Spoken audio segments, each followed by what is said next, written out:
Hey everyone, per your requests, I'm starting Sword of Coming, chapters 681 through 690 of the previous episode. Qian Ping'an challenges Guqian's murderous ethos by contrasting it with Confucian standpoints and childhood memories of moral restraint. Recognizing that Guqian proudly embraces his bloodlust, Qian Ping'an suffers a severe crisis of conscience and deep self-disappointment. He shatters his golden scholarly core, fracturing his own internal small world in an act of profound moral reckoning. Confining himself to a small room on Cyan Gorge Island like an accountant, he meticulously studies the island's files and sends out 3 secret letters to find ways to gather and salvage the souls of Guqian's victims. If possible, you can support me via PayPal or become a channel member to help me keep this channel running. Thank you. Now let's get back to the story of Sword of Coming audio series. Chapter 691. It was a calm and serene day on Cyan Gorge Island, and the surface of the lake around the island resembled that of a mirror. The surrounding subsidiary islands were covered in lush greenery, with the occasional cry of a crane ringing out from the immortal manors. A streak of light or two would also race through the air from time to time amid bursts of faint rumbling, and it was truly a breathtaking sight to behold. Senior Sister Tian Hujuan was wearing a short-sleeved red outer garment that was embroidered with divine clouds designs in golden thread, and she was walking along in an elegant manner while holding a stack of files in her hands. She was on her way to the room near the entrance of Cyan Gorge Island, and all of the cultivators that she encountered along the way stepped aside to make way for her while extending respectful salutes, none of which she returned. At the moment, she was a very important figure on Cyan Gorge Island. Over the past few years, Cyan Gorge Island had gone from strength to strength, and Tian Hujuan had accompanied Lu Jimao and Guqian on many battles across Bamboo Scroll Lake, advancing her cultivation base while also securing bountiful spoils. Additionally, she had also received many rewards from Lu Jimao, and those factors had allowed her to reach the Golden Core tier at the end of autumn the previous year. At the time, an opulent banquet had been arranged to celebrate her breakthrough. Upon arriving at the entrance of the room, Tian Hujuan knocked on the door before entering, and she was greeted by the sight of the young man sitting behind the desk looking up at her. The young man was wearing a hairpin and a long azure robe, and there was a red wine gourd placed beside the desk. The gourd seemed rather unremarkable in appearance, but as a Golden Core tier Earth immortal, Tian Hujuan was able to tell after repeated visits that there was definitely more to the gourd than met the eye.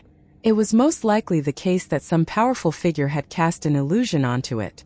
Something that warranted such treatment had to have been an extremely prized treasure, such as a sword-nurturing gourd. What intimidated Tian Hujuan even more than the sword-nurturing gourd was the long sword that Qian Ping'an had left in the room next to Guqian's residence. According to Lu Jimao, that was an untamed pseudo-celestial tool. Lu Jimao had instructed Tian Hujuan to keep all of the cultivators on Cyan Gorge Island in check throughout the duration of Qian Ping'an's stay, ensuring that they exercised restraint and didn't simply do whatever they pleased as they normally did. This was the first time that Tian Hujuan had ever seen Lu Jimao exercise any type of restraint. As she entered the room, Qian Ping'an rose to his feet and cleared the desk for her. Tian Hujuan gently sent the large stack of files onto the table, then said in an apologetic manner, "This is the 3rd batch of secret files that I've sourced from the incense room of our Cyan Gorge Island, Mr. Qian.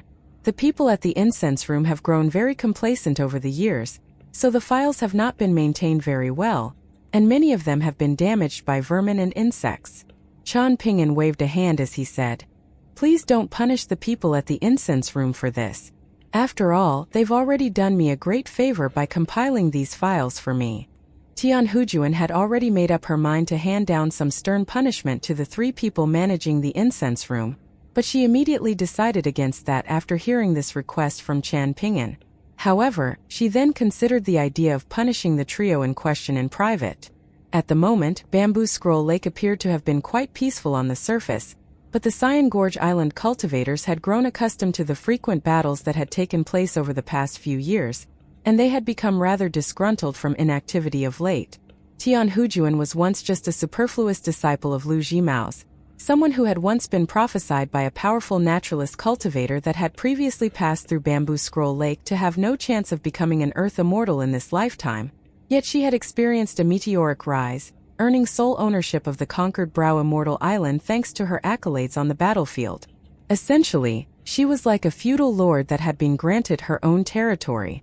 Lu Jimao had always been very fair when it came to dishing out rewards and punishments, and that was one of the foundational reasons why he had been able to transform Cyan Gorge Island into such a dominant force on Bamboo Scroll Lake. Lu Jimao was never stingy when rewarding those who had made meritorious contributions. As long as one was willing to put their life on the line and contribute to the betterment of Cyan Gorge Island, then they would be rewarded equally and fairly, regardless of their status.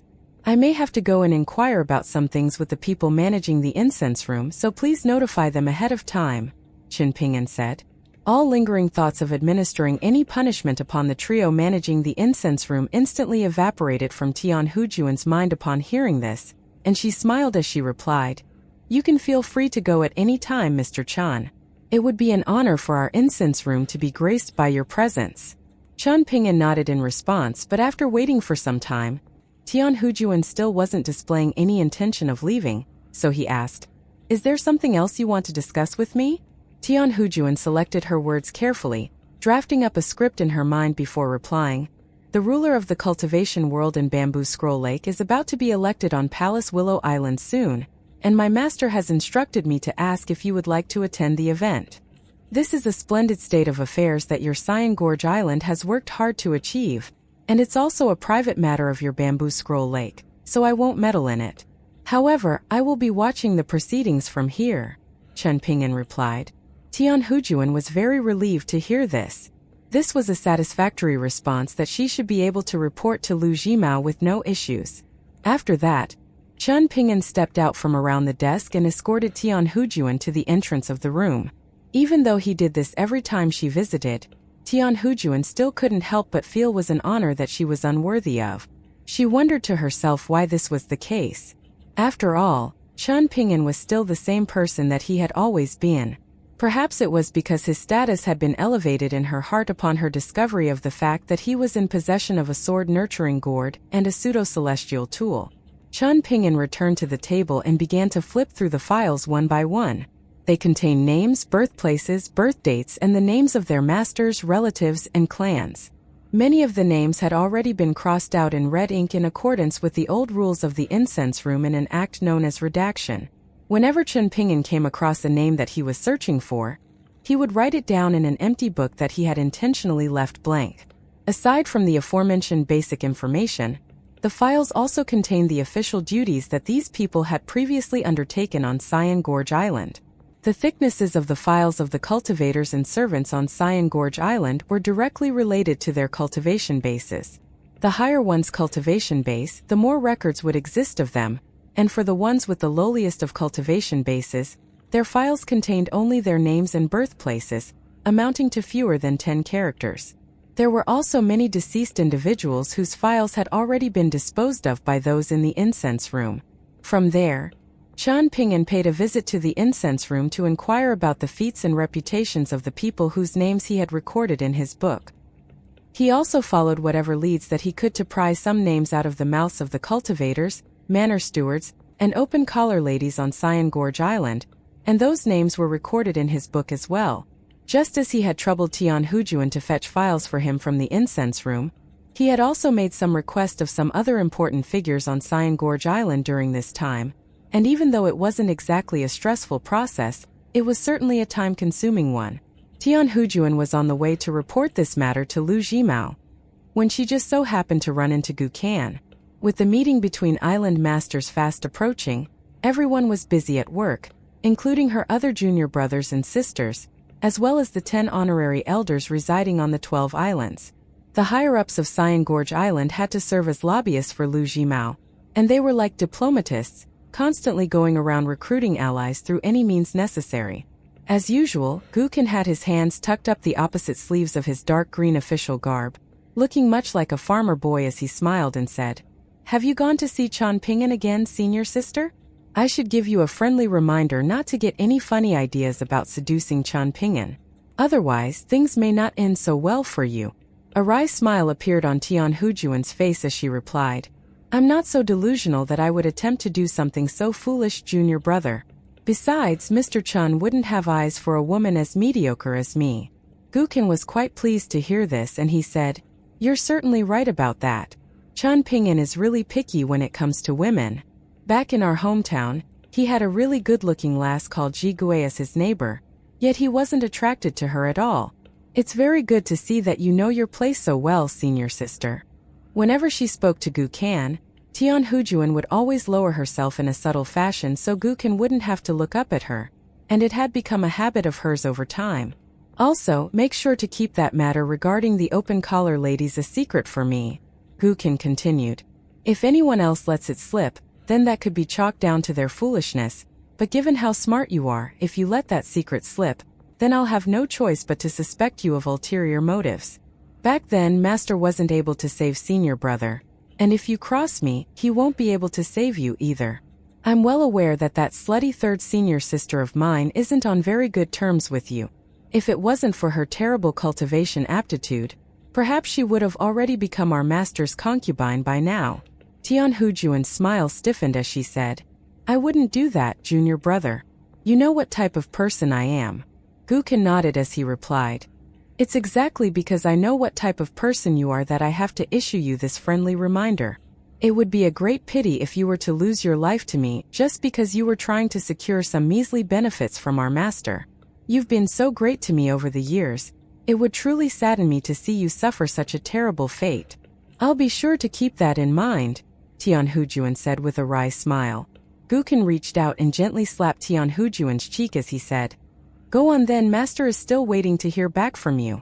Following Tian Hujuan's departure, Gu Kan turned to the little catfish and said, I can't just keep calling you little catfish all the time. Let's go to Chan Ping'an so he can give you a name. The little catfish was a little embarrassed. What are you getting embarrassed about? It's not like he's giving you your kindred name, Gu Kan chuckled. On the way to the room that Chan Ping'an was staying in, Gu Kan said with tightly furrowed brows, Chan Ping'an told me that the commotion from his room that night was due to a minor hiccup in his cultivation. Do you think that's true? The little catfish shook its head in response. As a nascent-tier cultivator, it was severely overqualified to speak on the cultivation of a fifth-tier chi refiner, and it knew that Chan Ping'an had withheld the truth from Gu Kan. It's definitely not that simple. In fact, the ordeal that he suffered was only a little better than chi deviation. It's hard to pinpoint the exact reason. Chan Ping'an was once a pure martial artist, and he's reconstructing his bridge of immortality, so he's not like us. Hence, I can't tell exactly what happened to him, but definitely sustained some severe injuries that night. I'm sure you can tell as well.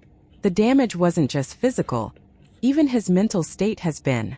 The little catfish didn't dare to speak any further on the matter. Gu Kan fell silent and stopped in his tracks as a suffocating aura began to emanate from his body. He was the dreaded harbinger of death in Bamboo Scroll Lake, and he hadn't reached this point by solely relying on the little catfish and Lu Jimao. How do we rectify the situation? Gu Kan asked with a wry smile. The little catfish scratched its head as it replied, Chan Ping'an didn't say anything, so I don't think you should try to do anything. Aren't you always scoffing at the ants who've been backed into corners about how the more they do, the more they go wrong? That's true, Gu Kan replied with a nod. Upon reaching Chan Ping'an's room, Gu Kan carried a little stool over to the doorstep before taking a seat with a smile on his face, and he disclosed the purpose of his visit, which was to have Chan Ping'an give the little catfish a name, one that had nothing to do with the demons and flood dragons of the world. Chan Ping'an set down his brush and gave it some thought, then said, Let's go with Tan Shui. Snow and coal, water and fire, black and white. A beautiful name. Gu nodded vigorously in response, then turned to the little catfish with a wide smile as he asked, What do you think? An embarrassed look appeared on its face as it replied, It's too fancy, isn't it? I don't even know how to read. Wouldn't people mock me for having such a poetic name? If anyone dares to mock you, I'll... Gu Kan's voice abruptly trailed off here as he caught himself before sneaking a furtive glance at Chan Ping'an, only to discover that the latter had already returned to his writings. After spending some time basking in the warm autumn sun, Gu Kan was feeling very relaxed and lethargic, almost on the verge of falling asleep. He was seated on his little stool, and even if the sky were to fall, there would be Chan Ping'an to catch it before it fell upon him, so he wasn't afraid. Gu Kan stretched lazily, then turned to Chan Ping'an and said, My mother says she'll be doing some home cooking tonight that's even more authentic than last time. Are you free tonight? Chun Ping'an nodded in response. Please thank your mother for me and tell her that I'll be coming over for dinner. Oh, and also, tell her that I won't be drinking. Alright, I'm off then, Gukan said with a bright smile. As Gukan placed the little stool back in the corner where he had grabbed it from, Chun Ping'an suddenly said, Tell Tian Hujuan I want to gather some local chronicles from Bamboo Scroll Lake. In addition to all of the prized books of the islands in Bamboo Scroll Lake, I also want copies of the local chronicles of the neighboring Pond Water City, and perhaps some places that are even further away. I'll cover all of the costs. Also, tell her to include all additional intangible costs when giving me the final quote, including the manpower and resources of Cyan Gorge Island that had to be recruited to fulfill my request. This is purely a business transaction, and it should be treated as such. No problem, Gukan replied with a smile. Right now, there are a bunch of sly bastards on the 12 islands who do absolutely nothing but make themselves appear useful. This would be a perfect opportunity for them to actually do something useful for once. Also, I'll make sure to tell them to do things the right way, so they don't abuse their power as Cyan Gorge Island cultivators while gathering the materials that you requested. If any mishaps occur, make sure to come and tell me right away, and I'll take care of it myself, Chun Ping'an said. Don't worry, there won't be any mishaps, Gukan replied with a radiant smile. This is Cyan Gorge Island and Bamboo Scroll Lake. There are many rules here, and also many people who like to break the rules, but everyone knows what price has to be paid for breaking which rules. Shortly thereafter, Gukan and Tan Shui departed, while Chun Ping'an looked on with a rather peculiar expression. Why do I get a strange feeling from the way that Chun Ping'an was looking at us at the end? Were you feeling scared as well at the time? Gukan suddenly asked. A little, Tan Shui replied in a timid manner. Gukan broke into a swagger as he said, See what I was telling you? Chun Ping'an is perfect here at our Bamboo Scroll Lake. With him here, he'll be the only person that I'm afraid of, but I won't have to be scared of anything else, so this is ultimately a great deal for me. Tan Shui agrees, the little catfish replied with a shy smile. Gukan turned to Tan Shui, who was nervously fiddling around with its collar, and he scoffed, You shameless little wench. You were complaining about how the name's too fancy for you. But it seems like you're eager to use it. A sullen look then appeared on his face as he continued. From now on, we're going to have to exercise some restraint when it comes to killing. Chun Ping'an may have become an accountant, but he's been keeping a constant eye on us. I'm not hungry for now, Tan Shui replied as it patted its belly. Gukan rolled his eyes in response. You just ate that golden courtier woman. If you're still hungry, who am I supposed to fetch for you? My master. Tan Shui's eyes immediately lit up at the idea. Gukan tucked his hands in their opposite sleeves as he looked up at the sky and said, I'm really happy right now, Tan Shui. Even more so than when I'm killing people. Before I get hungry, I'm happy as long as you're happy, Tan Shui replied in a candid manner. What exactly do you think Chun Ping'an is up to? Gukan asked. Tan Shui shook its head in response. I don't even dare to approach Chun Ping'an and his desk, and I don't like to think about things, so I don't know. I suppose it doesn't matter. As long as I get to see Chun Ping'an every day, I'm satisfied, Gukan sighed. In the tall building in Pond Water City, recently, Cui Dongshan had been frequently pacing back and forth within the golden lightning field. In contrast, Cui Chan spent most of his time resting with his eyes closed, only opening them when he received letters by flying sword of the highest caliber, alerting him to important military and political matters of the Greatly Empire that he had to attend to.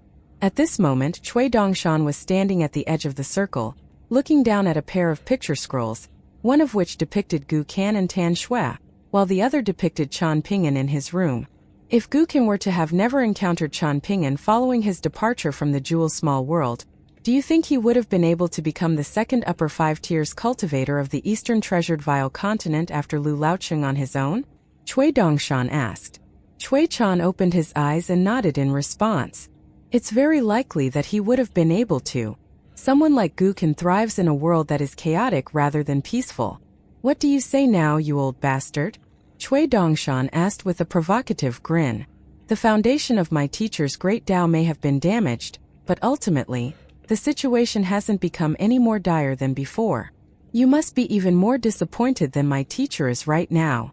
You invested so much time and effort into arranging these 4 hurdles. Yet my teacher has simply conceded at the 3rd hurdle that's meant to be a test of his will.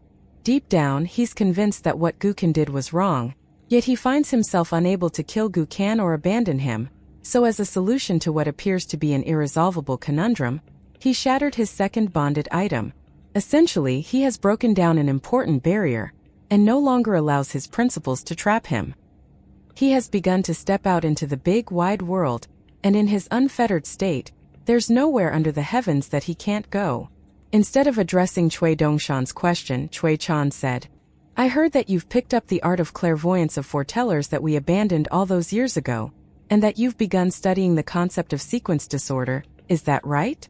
I've made some progress in those fields, but that's not even worthy of a mention compared with your grand machinations, Cui Dongshan replied with a smile. If you want to tell me about it, then go ahead, Cui Chan sneered. Why hold yourself back? Are you hoping that I'll beg you to reveal to me the new insights that you've gleaned? Cui Dongshan rubbed his hands together as he said, Seeing as you're indirectly begging me to disclose the insights that I've gleaned, I'll tell you. One thing, something that I'm sure you'll also find interesting. Let me ask you this.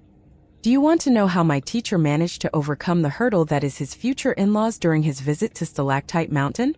I can give you a hint. It has a little something to do with Gu Kan.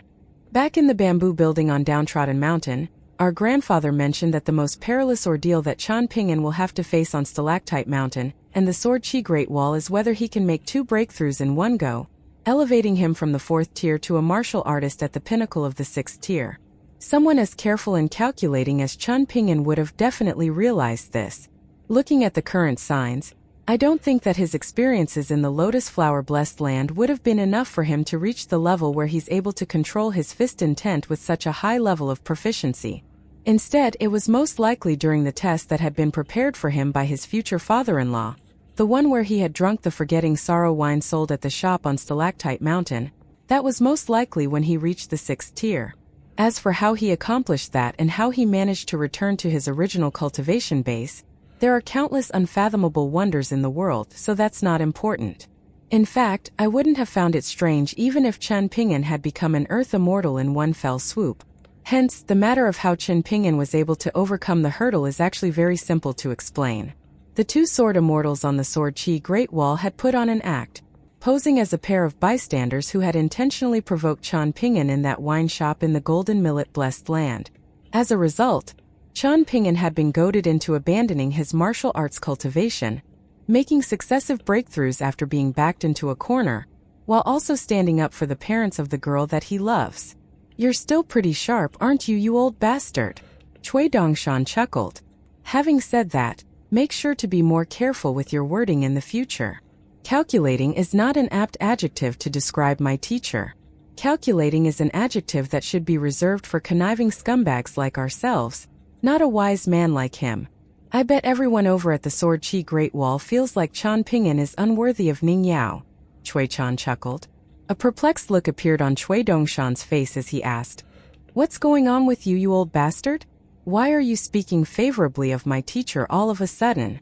Are you considering surrender? If that's the case, then how about we call it a tie and end things right here? Cui Chan paid no heed to Cui Dongshan as he continued. It was only his willingness to abandon his future as a martial artist that allowed him to overcome that hurdle on Stalactite Mountain. In this situation, if he's unwilling to even stay for Gukan's sake, then he would have no right to even take part in all of this. Both of us have seen countless people who are unwilling to make sacrifices in the present, thinking to themselves that they'll only make certain sacrifices once they've accumulated more in the future and have more to lose, but it's often the case that the opportunity will have already been missed by then.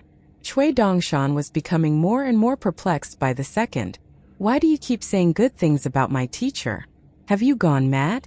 Please don't tell me that's the case. If you're going to go mad, then at least wait until that objective of mine has been completed.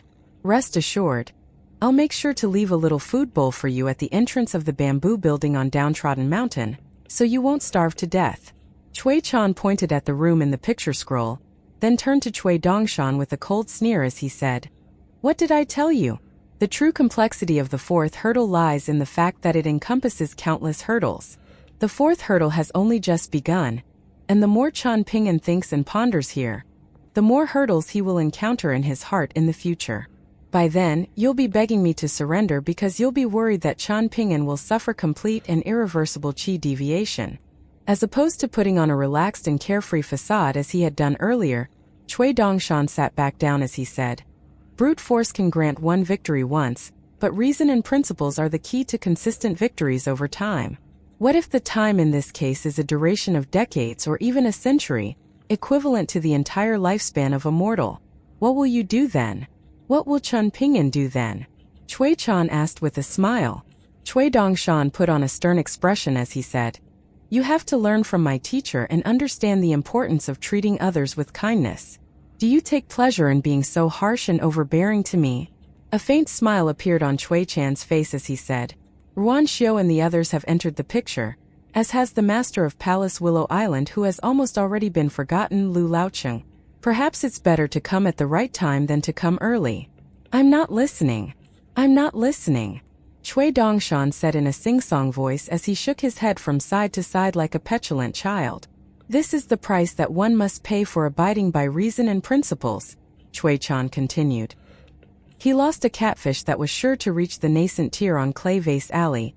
He lost Qi Jingchuan's mountain seal in the Flood Dragon Trench, and he was almost killed by Du Mao in Old Dragon City. It looks like your teacher still hasn't paid enough of a price and still hasn't suffered enough hardships, but that's fine. He'll experience all of the hardships that he could possibly stomach in Bamboo Scroll Lake. Cui Dongshan continued to shake his head from side to side as he repeated over and over again, "I'm not listening. I'm not listening." Cui Chan turned to him and said, "If you get the opportunity to return to Downtrodden Mountain someday, make sure to be good to our grandfather. If I were our grandfather, I would have already beaten you to death for the way that you turned out." In addition to shaking his head, Cui Dongshan began to sway from side to side while also sweeping his baggy sleeves through the air, while Cui Chan fell silent and closed his eyes again. Right as Chan Ping'an was setting down his brush, he suddenly noticed the sun outside. After some contemplation, he emerged from his room to dry his bamboo slips under the sun. Many of the bamboo slips had text engraved onto both their backs and their fronts.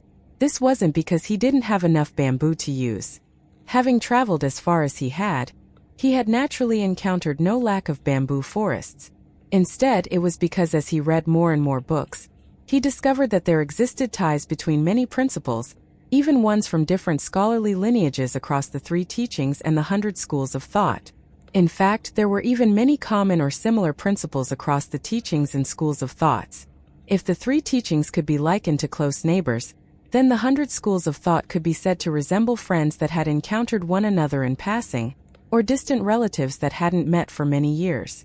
While laying out the bamboo slips under the sun, he picked up one of them, and on its front was the Confucian quote of, "All things have fundamentals and incidentals, just like all events have beginnings and conclusions.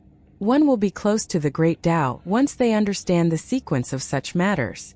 On the back of the bamboo slip was the Taoist quote, "The beauty of heaven and earth cannot be conveyed through words.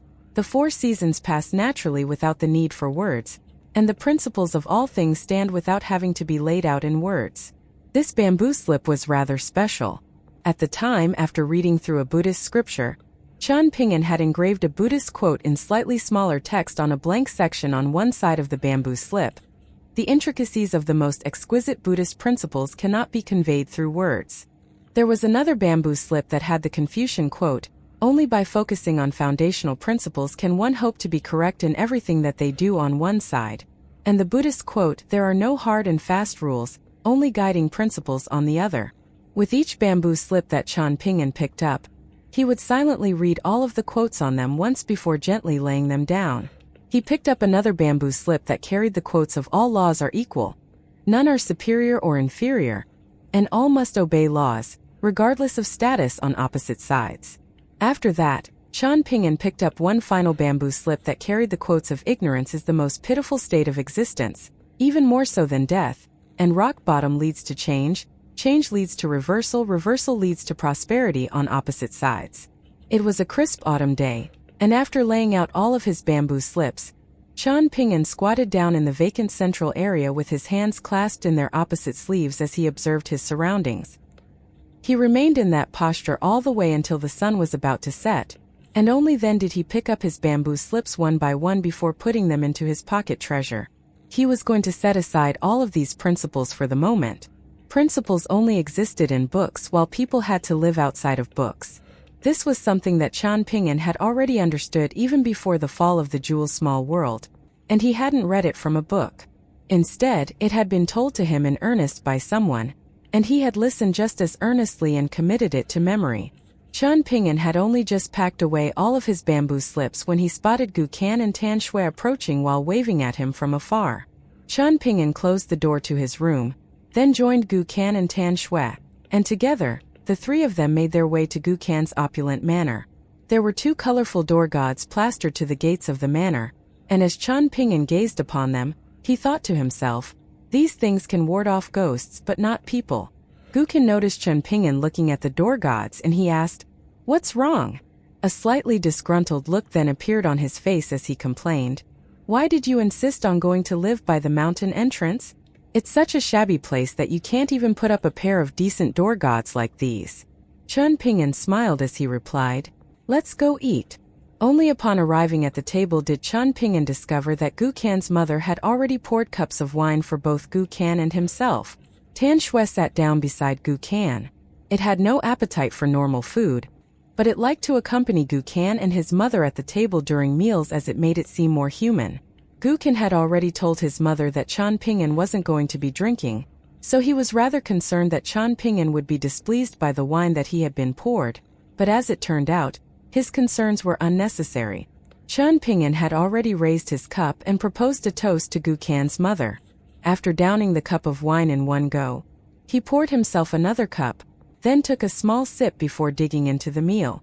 Gu Kan's mother did most of the speaking at the table, mostly discussing some trivial matters from the Jewel small world back in the day, and Qian Pingyan would respond in kind, telling her about the state of the current Dragon Spring Prefecture. It was a very pleasant affair. After having his first cup of wine, Gu Kan felt like he could easily have several gallons more and still not be satisfied. Unfortunately for him, Qian Pingyan deterred. "Don't have too much wine. Even though you're now a qi refiner and drinking Crocaw wine can benefit your cultivation base, you're still young, so it's not a good idea to indulge excessively in drinking. You can have 3 cups today at the very most." Gu Kan made a face to express his displeasure, but still nodded in agreement, while an amused smile appeared on his mother's face. She was happy to see Qian Pingyan discipline her son in trivial matters and iron out some of his bad habits. After hearing about Lu Jimao's reaction to the nourishing his noble spirit jade tablet, she had considered the matter for the good part of a night, and she had ultimately decided that this was a good thing. At the very least, it would strike some apprehension into Lu Jimao's heart. As long as Qian Pingyan possessed the power required to ensure self-preservation, he wasn't going to drag down or hinder Gu Kan. As for all that rhetoric about right and wrong, listening to all of that did nothing but agitate her. In any case, she was fairly confident that Qian Pingyan wouldn't do anything to intentionally harm Gu Kan. As long as he didn't do anything that unintentionally harmed Gu Kan's interests, she would allow him to stay on Cyan Gorge Island. After the meal, Qian Pingyan embarked on a stroll on the small path along the lake like he always did. He paused occasionally with no particular objective in mind, and at times, he would encounter some Cyan Gorge Island cultivators. Most of them were young qi refiners of the lower 5 tiers, and as for the servants and maidservants, they naturally didn't dare to leave their respective manors without permission, so Qian Pingyan didn't encounter any of them. All of them greeted Qian Pingyan as Mr. Qian because they had no idea who he really was. All they had heard was that he was an esteemed guest that had been personally invited to Cyan Gorge Island by Gu Kan, and on top of that, Gu Kan visited him every single day, and this was a level of hospitality that he afforded no one else. However, as everyone came to discover that Qian Pingyan was very polite and friendly to everyone, the awe and veneration that the cultivators of the island had initially harbored toward him began to fade. Could it be that he was just an old friend of Gu Kan's with no power to speak of? Perhaps everyone had overestimated him.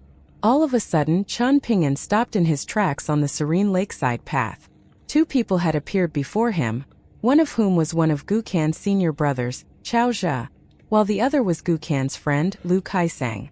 The latter was a handsome young boy dressed in a white robe, and his actual age was close to 30, but he still appeared and behaved like a child. It was most likely the case that he had already reached the abode tier back in his teenage years, thereby allowing him to keep this youthful visage. Clearly, that nascent tier cultivator of Bamboo Scroll Lake had made a very good decision by taking Lu Kaisang as his disciple. Chaozhe had already stopped in his tracks, while Lu Kaisang walked a few more steps toward Chen Ping'an as he asked with a menacing expression, "Is your name Chen Ping'an? I suggest you stop meddling in Cancan's affairs from now on." "What if I don't?" Chen Ping'an asked in a direct and straightforward manner. Lu Kaisang faltered slightly upon hearing this, and before he had a chance to respond, Chen Ping'an had already looked past him toward Chaozhe. After a brief hesitation, he said something rather strange. "I'll let it slide this one time, but don't do anything again."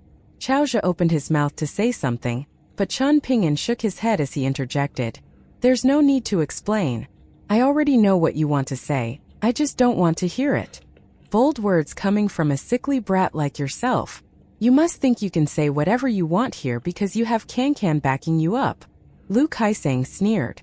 Chen Ping'an reached out with one hand to his side, and Chaozhe was struck by the instinctive urge to retreat, but he forced himself to remain composed as he didn't want to look like a coward in front of Lu Kaisang. Deathly silence ensued. "What the hell are you doing?" Lu Kaisang guffawed. Chen Ping'an's brows furrowed slightly as he asked, "Are you sure you don't want to come? You better make up your mind."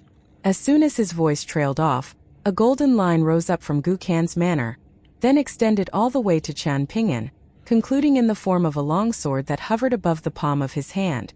The flying sword had already fallen still around an inch above Chen Ping'an's hand, but the golden line left in its wake lingered in the air.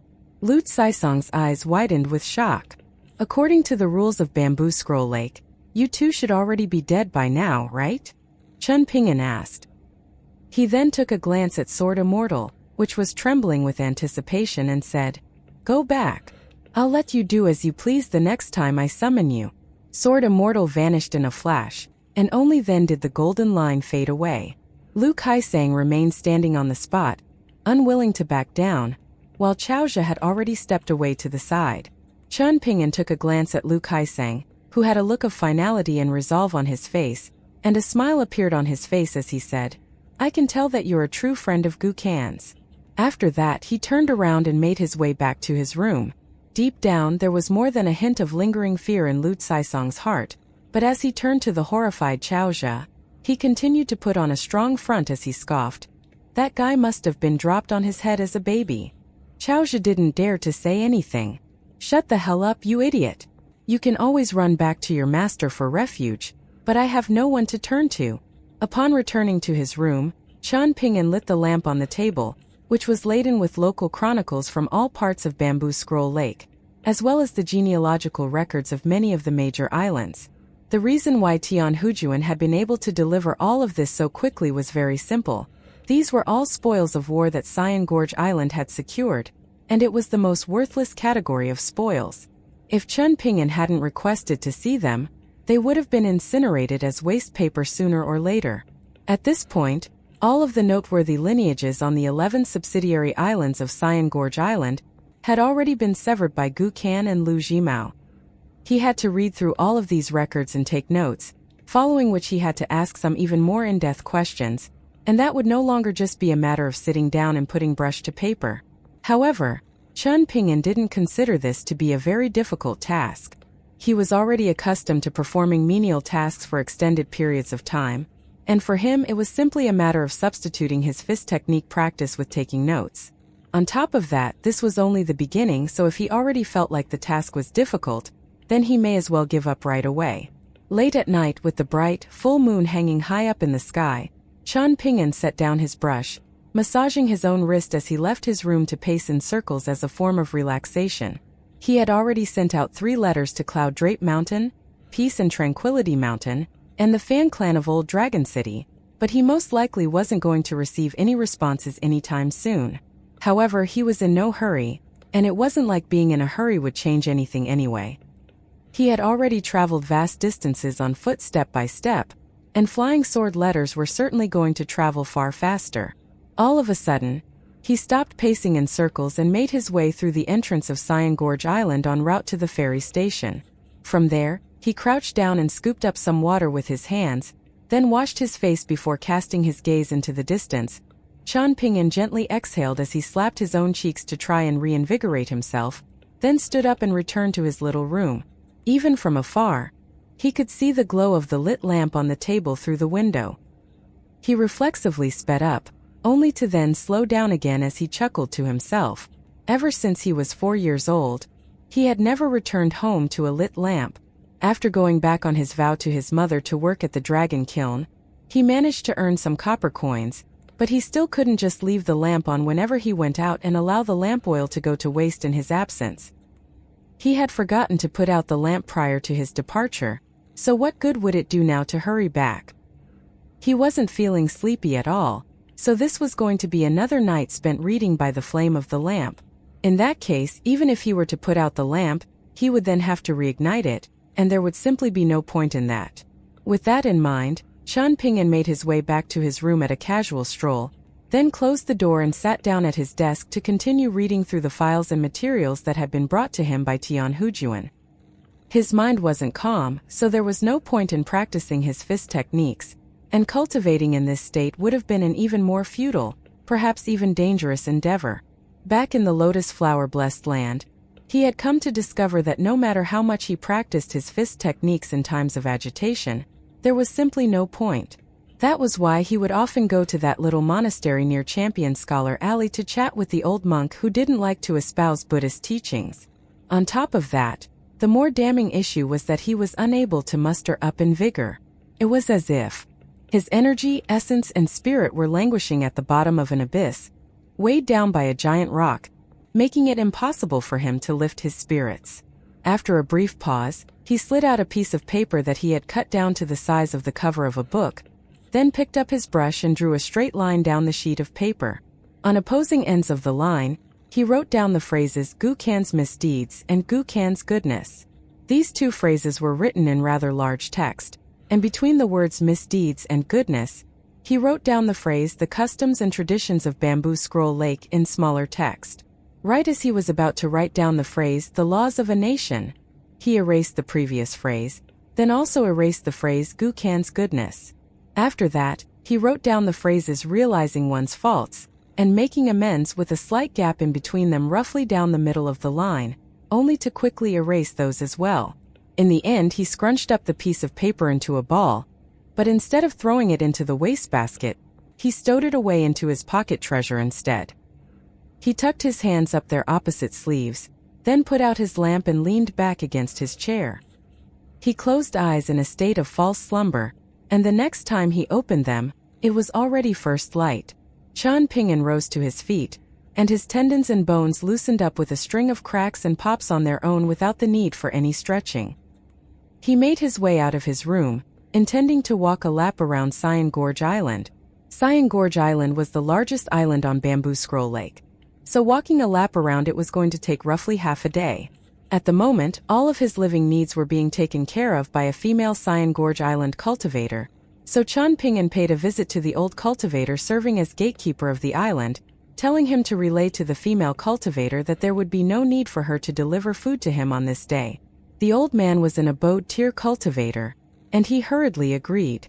Qian Pingyan smiled as he said, "She's most likely still going to prepare food for me anyway. She wouldn't dare to enter my room in my absence, so how about this? You can tell her to deliver the 3 meals for today to you. You've told me many things about Cyan Gorge Island, so it's only right that I compensate you somehow. I'm not going to lose my life over these 3 meals, am I, Mr. Qian?" the old man asked in an uneasy manner.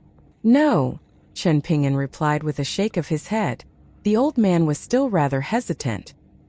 He had seen far too many people on Cyan Gorge Island lose their lives under inexplicable circumstances, so he had no choice but to be excessively cautious. "I understand that you're doing this out of the kindness of your heart, but all of those meals are provided by the Spring Courtyard Mansion. If I'm seen eating them, there will surely be envious individuals who'll report me to the Spring Courtyard Mansion once you leave the island, and that could easily be the end of me. In that case, the meals can be delivered to you for safekeeping, and I'll pick them up upon my return." Chen Ping'an said. That would be best, the old man replied with a smile. Following Chen Ping'an's departure, the old man began to complain to himself about how Chen Ping'an was a two-faced phony. If he really wanted to compensate him through those meals, then he could have easily personally spoken to the Spring Courtyard mansion and informed them of the situation. That way, he would be able to have those meals without any fear of punishment. He complained about how Chen Ping'an was just a pretentious fool who hid in his room all day to keep up a mysterious facade, and that someone like was bound to meet a swift demise in Bamboo Scroll Lake. As soon as the old man began complaining, he found himself unable to stop, and the complaints came gushing out like floodwaters through a broken dam. He began to complain about how ever since Chen Ping'an took up residence at the entrance of the island, he had been deprived of many of the usual benefits that he once enjoyed. He no longer dared to pick on cultivators of the lower 5 tiers and extort money out of them, nor did he dare to act sleazy toward the beautiful female juniors that he came across, when in the past, he would harass them as he pleased with his obscene words before groping their supple bottoms. He had thought that he would be able to suck up to Chen Ping'an a little, and once they became acquainted with each other, perhaps he would have been able to curry some favor with the Spring Courtyard mansion. Perhaps that wouldn't have granted him a meteoric rise, but surely it would have at least allowed him to climb up the pecking order a little. However, what he failed to anticipate was just how difficult it was to get through to Chen Ping'an. No matter what he said or did to try and appease Chen Ping'an, the latter would simply play dumb and pretend not to understand his intentions. In the old man's eyes, Chen Ping'an was a detestable scoundrel who only had eyes for prodigies like Lu Kaisang, and looked down on abode-tier cultivators with no future prospects like himself. Chen Ping'an was walking along in a slow and leisurely fashion while also taking a longer route to scale a mountain in the process. He walked all the way to the immortal manors belonging to the honorary elders of Cyan Gorge Island, then returned the same way he had come from, and by the time he returned to the main entrance of Cyan Gorge Island, it was already dusk. Even from afar, Chen Ping'an could see the young female cultivator from the Spring Courtyard mansion. Apparently, she was the personal maidservant serving Gu Kan's mother, and at this moment she was standing at the entrance to Chen Ping'an's room, holding an intricate hamper, while the old gatekeeper was standing beside her with his back slightly bowed, seemingly in apology. Chen Ping'an quickly strode over to the young female cultivator, and accepted the hamper from her with some words of gratitude. The young woman extended a curtsy toward him, then left without a word. After returning to his room, Chen Ping'an opened the hamper and laid out all of the dishes and the 2 large bowls of rice inside. After finishing the meal, he placed all of the bowls and chopsticks back into the hamper before replacing its lid. The seemingly insurmountable hurdle in Chen Ping'an's heart was placed there by Gu Kan's unwillingness to admit fault and the fact that he didn't feel like he had done anything wrong. Chen Ping'an couldn't abandon Gu Kan, nor could he bring himself to conform to the customs and traditions of Bamboo Scroll Lake to such a comprehensive extent that he could turn his back on his moral compass, on the foundational principles that related to right and wrong. He wanted to take the first step to try and make amends, and in order to do that, he had to first take a step back and admit that what he had done up to this point wasn't good enough. Ultimately, he was still hoping that Gu Kan would be able to realize the errors in his ways. After making a mistake, there could only be 2 outcomes, the first of which was to go down the path of no return to the very end, while the second was to make amends. The former option was the far easier path to take, and perhaps one could even get away with the mistakes that they had made for their entire lifetime. On their deathbed, they could say that they had lived a life with no regrets, and the initial mistake that they had committed would be nothing more than a distant memory by then. In contrast, the latter option was the far more arduous one to pursue, and it was often the case that despite one's best efforts, certain mistakes were simply impossible to atone for. It could take 10 people to plant and nurture a tree, yet only a single person to uproot it. Chen Ping'an wanted to verify whether this saying was correct or not, and during the time it would take for him to complete this verification process, all that he could do was to make Gu Kan exercise some restraint so that he didn't continue to kill as he pleased. Chen Ping'an had said so much to Gu Kan, to the point that he felt like he had espoused an entire lifetime's worth of principles. Thankfully, even though Gu Kan was unwilling to admit fault, Chen Ping'an held such a special place in his heart that he was willing to restrain himself somewhat, and he didn't dare to do as he pleased and stray further down the path of no return. In Gukan's eyes, if he wanted to be able to invite Chen Ping'an to his home to have meals at the same table with him, his mother and Tan Shui, then he had to make some type of sacrifice. This type of transactional interaction was one that was very pragmatic and commonly seen in Bamboo Scroll Lake. From there, Chen Ping'an requested a Cyan Gorge Island honorary elder jade tablet, which he strapped to his waist, and the next day, he began wandering all over the island, chatting with the people that he came across. On the day of the election of the ruler of the cultivation world on Palace Willow Island, Chen Ping'an borrowed a boat from Cyan Gorge Island and put on his golden sweet wine robe and carried Sword Immortal on his back as he explored the many islands of Bamboo Scroll Lake on his own. He did so under his new identity as a Cyan Gorge Island honorary elder, posing as a fictionist chi refiner who proclaimed to have a penchant for writing travel journals. Consulting the map given to him by Tian Hujuan, he first explored the 11 subsidiary islands to Cyan Gorge Island, including Brow Immortal Island, which had been granted to Tian Hujuan following her progression to the Golden Core tier, and Whitefish Island, which resembled the glistening body of a fish whenever the light of the moon shone down upon it. Chen Ping'an explored the islands with no rest and no sleep, and by the time he completed his trip, it was already 3 days later. During this time, he had recorded many more names that weren't in the files from the incense room. The people on Palace Willow Island were still engaged in a fierce debate, and 3 camps had taken shape, one of which championed Lu Jimao as the new ruler of the cultivation world. The second camp was vehemently opposed to the first camp, proclaiming that Lu Jimao wasn't worthy of such a prestigious position, and they were extremely firm in their stance. They claimed that even if Lu Jimao were to become the new ruler of the cultivation world, they wouldn't accept his instatement, and they challenged Lu Jimao to attack their islands one by one if he were displeased by their dissension. As for the final camp, that was filled with all of the neutral fence-sitters, as well as the island masters that had already forged secret alliances that they didn't want to reveal for now. What was rather interesting was that all of the island masters opposed to Lu Jimao seemed to have made an agreement in advance, and whenever they spoke out against Lu Jimao, they would always begin with "The river-severing True Lord may be a beacon of morality and integrity in our Bamboo Scroll Lake," but, before stating their criticisms. In Bamboo Scroll Lake, it seemed like referring to someone as a beacon of morality and integrity was the most damning insult possible. On this day, Chen Ping'an traveled to an island called Bejeweled Hairpin Island by boat. This island was quite far away from Cyan Gorge Island, and it was rather small, with a sparse population of disciples. For the election that was being held on Palace Willow Island, some of the masters of the smaller islands had chosen not to attend. Even though this was a grand event that could decide the future of Bamboo Scroll Lake for the next century, a gathering of island masters was also quite a perilous event in a lawless place like Bamboo Scroll Lake, so those who weren't confident in their powers chose to remain on their islands. As Chen Ping'an docked his boat, there was already a voluptuous woman dressed in rather revealing clothing waiting for him. It was a Dragon Gate tier cultivator, and Chen Ping'an was able to guess her identity right away. The woman's name was Lu Chongrun, and it was said that she was a member of the imperial clan of a fallen empire in the central region of the eastern treasured Vile continent, the aunt of said empire's final emperor. According to the unofficial historic records kept at Pond Water City, the final emperor of the fallen empire had only been a child at the time, and she had carried him onto his throne during his inauguration. Unaware of the gravity of the situation, the little emperor had patted the huge throne, gesturing for his aunt to sit down with him, and she really did, sitting down onto the throne without any hesitation before cradling the little emperor in her arms.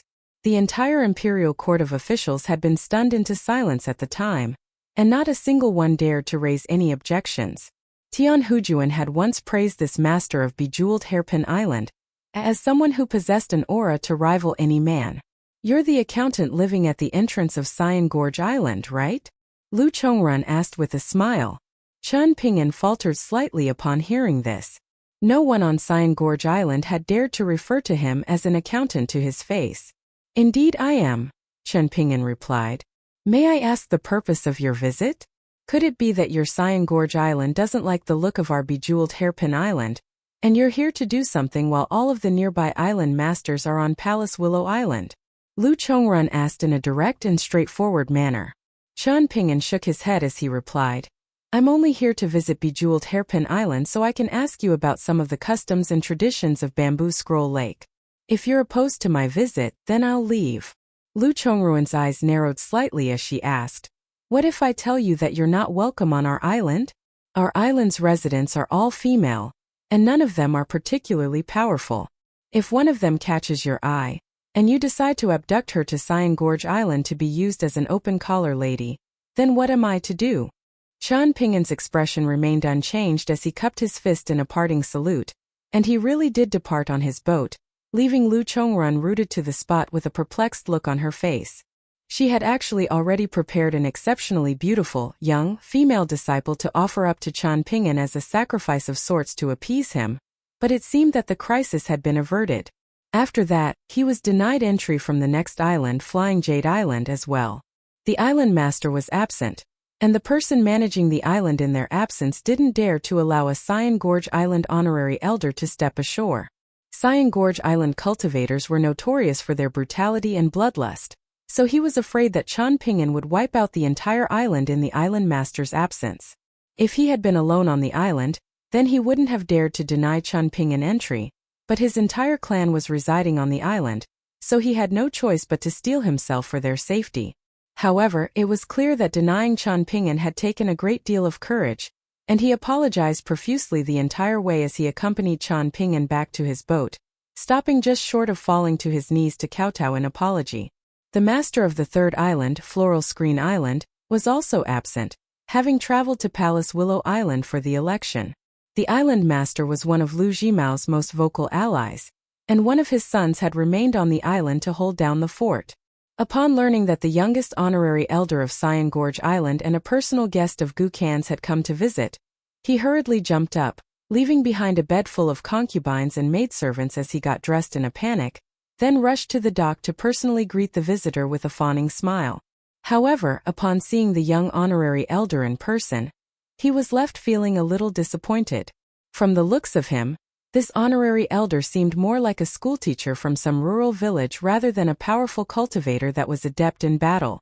At the moment, all of the people on the islands near Cyan Gorge Island were secretly discussing this matter, but Cyan Gorge Island was being very secretive, so no useful information was leaked.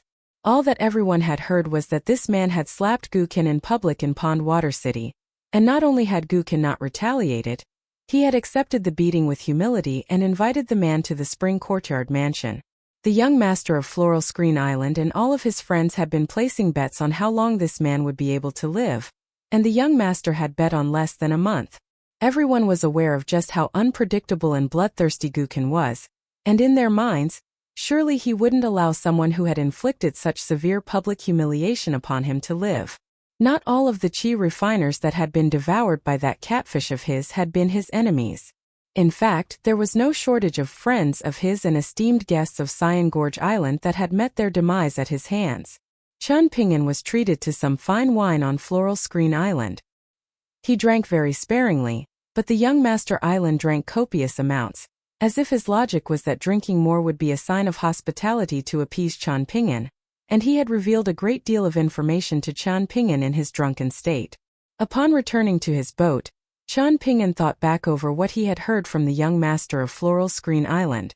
After filtering out all of the drunken embellishments in his stories, he pulled out his paper and brush and wrote down a few more names and events. His trip continued in this fashion, and he witnessed many different things on the islands that he visited. Of course, there were also many islands like Bejeweled Hairpin Island that denied him entry. In the process, the islands on the map of Bamboo Scroll Lake that Qian Pingan was carrying were being circled one after another. Each day, he would leave Cyan Gorge Island on his boat before first light and only return to his room late into the night. Not only was Bamboo Scroll Lake home to countless vagrant cultivators from all over the eastern treasured Vile continent, it also had a rampant culture of immorality, and there were all types of sinister abilities and techniques being practiced here. There were also islands like Floral Screen Island, where the cultivators indulged themselves to the extreme, constantly lavishing themselves with materialistic amenities and beautiful women.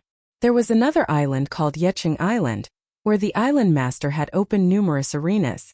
It was considered a cardinal offense to throw rocks at the beasts in the arena, a crime that came with extremely severe punishments. Every single day, There were cultivators from other islands capturing their enemies or disciples of their sects that had committed one transgression or another, then transported them to Yecheng Island before throwing them into the most renowned arenas on the island. Those cultivators would then get to watch as their victims were torn to shreds, while Yecheng Island provided them with hospitality in the form of fine wine and beautiful women. There was also the master of Attire Island, who said to have once been a respected Confucian scholar of certain nation in the southwestern region of the eastern treasured vile continent, but for some reason, had since then developed a hobby of collecting the hats of Confucians from various places to use as chamber pots. One day, Chan Ping'an was leaving an island called Cloud Rain Island, which was home to two immortal sects, both of which engaged in the intimate art of dual cultivation. All of the women of one of the sects that Chan Ping'an came across, regardless of their ages, would stare at him like hungry wolves, and it seemed that the only thing that was keeping them from trying to have their way with him was the Cyan Gorge Island honorary elder jade tablet hanging from his waist. As Chan Ping'an returned to his boat from the island, his golden sweet wine robe rippled slightly, and the thick fragrance of makeup clinging to it was instantly scattered. On the way to the next island, Chan Ping'an finally encountered a group of 3 assassins that had been lying in ambush. 2 of them had the acupoints that were home to their bonded items torn to shreds by 1st and 15th, inflicting upon them severe injuries that sent them tumbling into the water. The final assassin was a military cultivator, and he took advantage of the distraction provided by his companions to storm at Chan Ping'an from behind. Right as he thought that he would be able to land a killing blow, Chan Ping'an abruptly turned around and sent him plunging into the lake with a single punch. Using the bamboo pole designed for the purpose of steering his boat, he dragged the 3 people onto the boat before asking them some questions. While he seemed to have been distracted by his own thoughts, one of the assassins tried to attack him again, and this time Chan Ping'an wasn't so merciful, killing the assassin with a single punch. After that, he transported the 2 survivors and the corpse of their companion to the shore of Cloud Pagoda City, and one of them carried the body ashore, while the other stumbled along beside them as Chan Ping'an slowly departed on his boat. Around an hour later, a small army of dozens of chi refiners stormed out of Cloud Pagoda City, led by a 7th-tier swordsman, and they surrounded Chan Ping'an and his boat. Chan Ping'an asked the 7th-tier swordsman if he knew who he was, and whether he had emerged from the city to avenge his deceased friend, or if he had already a vendetta against Cyan Gorge Island to begin with. In response, the swordsman revealed that he was not very familiar with the 3 assassins. At the very most, they could have only been considered friends of his friend. However, he declared that in Bamboo Scroll Lake, all Cyan Gorge Island cultivators were to be killed on sight. After some hesitation, Chan Ping'an decided not to draw sword. Immortal. Instead, he pulled out his day and night wandering deity True Body Talisman. The pair of wandering deities made short work of the 7th-tier swordsman and the handful of Cloud Pagoda City cultivators at the forefront of the group, killing them on the spot. After that, First claimed the life of one of the initial 3 assassins, who had returned with the larger group to try and exact vengeance against Chan Ping'an. The rest of the Cloud Pagoda City cultivators fled in a blind panic, and Chan Ping'an didn't bother to go after any of them. As opposed to returning to Cyan Gorge Island, he sliced off a pair of heads and hung them from his waist, then returned to Cloud Pagoda City by boat, and after docking his boat, he entered the city before making his way to an opulent manor. Once there, he declared that he was searching for an acquaintance that he had come across near Cloud Rain Island. No one dared to stop him as he entered the manor with 15th hovering by his side, and in one of the manor's courtyards, Chan Ping'an found the assassin that had carried the body of the slain assassin ashore. All of a sudden, he turned in a certain direction and called out, "Tan Shui." A young girl appeared atop the wall. "Don't follow me anymore," Chan Ping'an said. "Just stay by Gu Kan's side and protect him. Also, tell him not to try and do anything about this, and he's certainly not permitted to take out his anger on Cloud Pagoda City." Tan Shui nodded eagerly in response, then flew away in a hurry as if it had just been spared of some terrible fate. Chan Ping'an set the pair of heads down onto a stone table in the courtyard, then sat down at the table as he turned to look at the assassin, who was petrified with fear. "Do you have anything you want to say?" The man seemed to have been convinced that he was going to die, and all of his fear washed away at this realization as he declared with as much venom as he could inject into his voice, "I'll be waiting for you on the other side." What if I change my mind and decide to kill everyone that you know in Cloud Pagoda City? Chen Ping'an asked.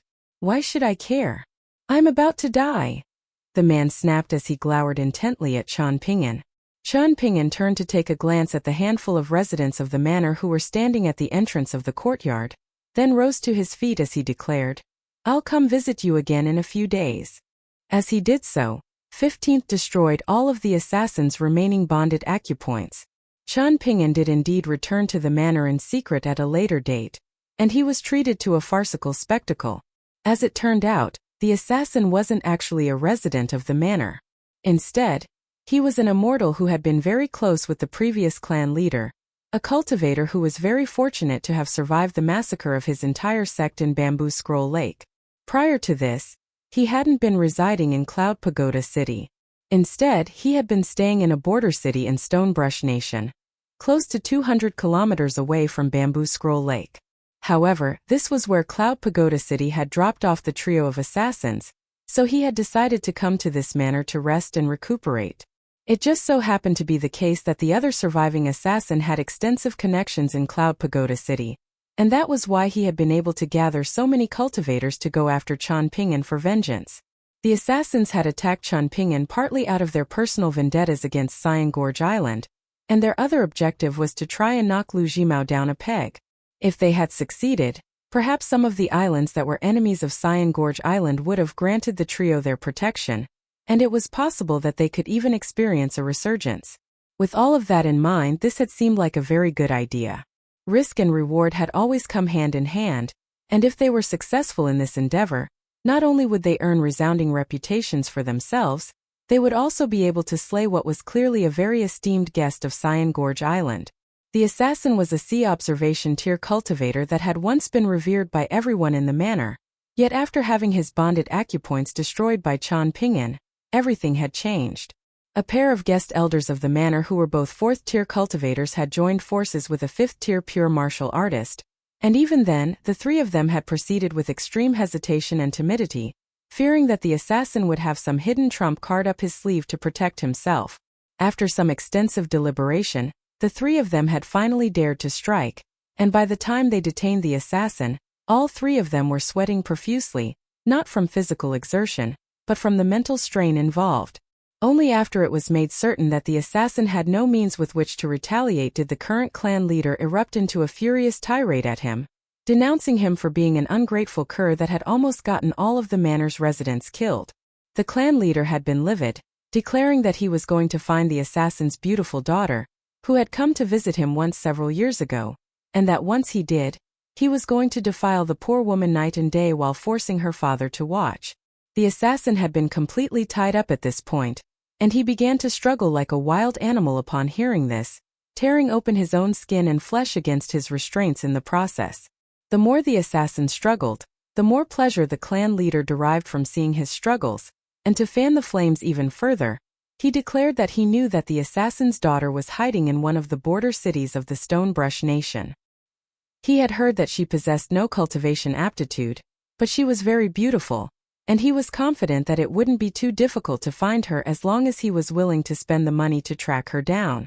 Even if he couldn't find her, he would send people to the Stonebrush Nation to spread word that her father was about to die in Cloud Pagoda City, and surely that would be enough to goad her into emerging from hiding.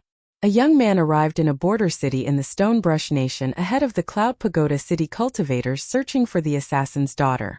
The Cloud Pagoda City cultivators were led by a 4th tier cultivator and a 5th tier martial artist, and they failed to notice that there had been a man trailing them and observing them in secret the entire time, recording their words and actions with brush and paper as he did so.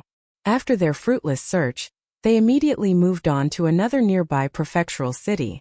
In the end, they tracked down the assassin's daughter in a moderate house in an alley. The only two residents of the house were the assassin's daughter and an old woman tasked with looking after her. The Cloud Pagoda City cultivators didn't immediately rush in to abduct their target. After all, this was the Stonebrush Nation, not Bamboo Scroll Lake, and certainly not Cloud Pagoda City. If that old woman turned out to be a middle 5 tiers cultivator, then they would all pay for their lives for their impatience. To counteract this problem, the group collectively thought of an idea. They sent out the most trustworthy-looking member of their group, and while the old woman had been out running some errands, the man paid the assassin's daughter a visit, informing her that her father had been severely wounded in Cloud Pagoda City by a Cyan Gorge Island cultivator, and that he didn't have long left to live. He was only just barely clinging to life, and all he could do was mumble the name of his daughter and the name of the prefectural city that she was staying in over and over again, and that was how he had managed to find her. He told her that she had to go to Cloud Pagoda City right away to see him one last time or it would be too late. Initially, the young woman refused to open the door, but after hearing the terrible news delivered by the man, she immediately threw the door open with tears streaming down her face. The man struggled to contain his lust at the sight of her frail and vulnerable appearance. After packing up her things, she suddenly thought of the old woman that was staying with her. The man was trying to convince her to leave right away, but she refused, insisting that she had to wait for the old woman to return. The old woman was in very ill health, and if she returned home only to find the young woman missing, then she would surely be overcome with grief and worry. Under such circumstances, perhaps the old woman would have already passed away by the time she reached Cloud Pagoda City, and if that were to happen, then she would truly have no one left in this world. The man's confidence was immediately bolstered upon learning that the old woman was just some frail pushover, and he decided that it couldn't hurt to allow the young woman to inform the old woman of the situation. If he were to try to pressure and rush the young woman too much, then that could potentially arouse suspicions. Hence, he made a last-minute decision to deviate from the original plan, waiting with the young woman for the old woman to return. Before long, the old woman returned with a basketful of fresh produce, and as soon as the man's gaze was drawn to her, his expression instantly stiffened as the tip of a dagger came piercing out of his chest. The young woman behind him then quickly clasped a hand over his mouth before gently laying him down in the courtyard, while the old woman looked on in an expressionless manner. The young woman quickly informed the old woman of what had happened in Cloud Pagoda City, and the latter nodded in response, telling her that either that clan in Cloud Pagoda City was coming after her as a form of vengeance, or it was doing this to try and appease the enemies of Cyan Gorge Island. The young woman begged the old woman to take her to Cloud Pagoda City. Even if she couldn't make it to see her father one final time, she still had to go. The old woman heaved a forlorn sigh, lamenting the end of the peaceful days that she had spent here, then sprang up into the air and traveled to the place where all of the other Cloud Pagoda City cultivators were staying. After a horrific battle, she emerged as the only survivor, albeit with grievous injuries, and she informed the young woman that she had decimated all of the Cloud Pagoda City cultivators for her. However, in her current state, there was no way that she would be able to accompany her to Cloud Pagoda City, so the young woman would have to make the journey on her own. Prior to her departure, the old woman gave her a pill to be taken as a last resort, one that would instantly kill her upon consumption. The young woman wiped the tears from her eyes and forced a smile onto her face, then departed from the prefectural city on her own to travel to Cloud Pagoda City. Before long, she had already left the city in a horse-drawn carriage. Unbeknownst to her and the old woman, there was another group of Cloud Pagoda City cultivators staying in an inn in the city, but they had all been knocked unconscious by a young man carrying a longsword on his back. The man then paid a visit to the old woman in the courtyard, the latter of which was in the process of cooking up some medicine while coughing up mouthfuls of blood. The old woman had already resigned herself to her fate at the sight of the man, but to her surprise, the man tossed a pill at her, then crouched down beside her to help her cook her medicine. While keeping an eye on the flame, he asked some questions about the cultivator in the courtyard that had been killed by the young woman. The old woman inspected the fragrant, green pill that had been given to her while carefully considering her answer to the question, telling Chan Pingan that he was an evil cultivator from Bamboo Scroll Lake, who wanted to abduct her young mistress to serve as an open-collar lady for him. She speculated that the man was most likely from Cloud Rain Island or Flowing Gold Island, and the old woman was originally planning to wait for her master to return and resolve the problem, but that was clearly not going to happen, considering he was at death's door himself in Cloud Pagoda City. While hearing her responses to his questions, the man had even begun taking notes. After the medicine was ready, the man stood up to depart, only to pause midway as he pointed at the lifeless body that was still laying in the yard outside as he asked, "Do you think that man deserved to die?" The old woman hesitated momentarily, then decided to answer in a truthful manner, "If he doesn't die, then my young mistress will meet a terrible fate worse than death in Cloud Pagoda City, and perhaps he'll be one of the people contributing to her misery." The man offered no response to this and left the courtyard. Late at night, several days later, a lithe and elegant figure leaped over the wall of that manor in Cloud Pagoda City. Even though she had only stayed in the manor for several days during her visit, she had an exceptional memory, allowing her to traverse through the manor with ease, despite the fact that she was only a third-tier martial artist. Of course, she was also helped by the fact that the 3 honorary elders of the manor were all currently still on their way back to Cloud Pagoda City. However, as soon as she landed in one of the courtyards of the manor, the entire manor abruptly lit up as a series of lanterns were ignited.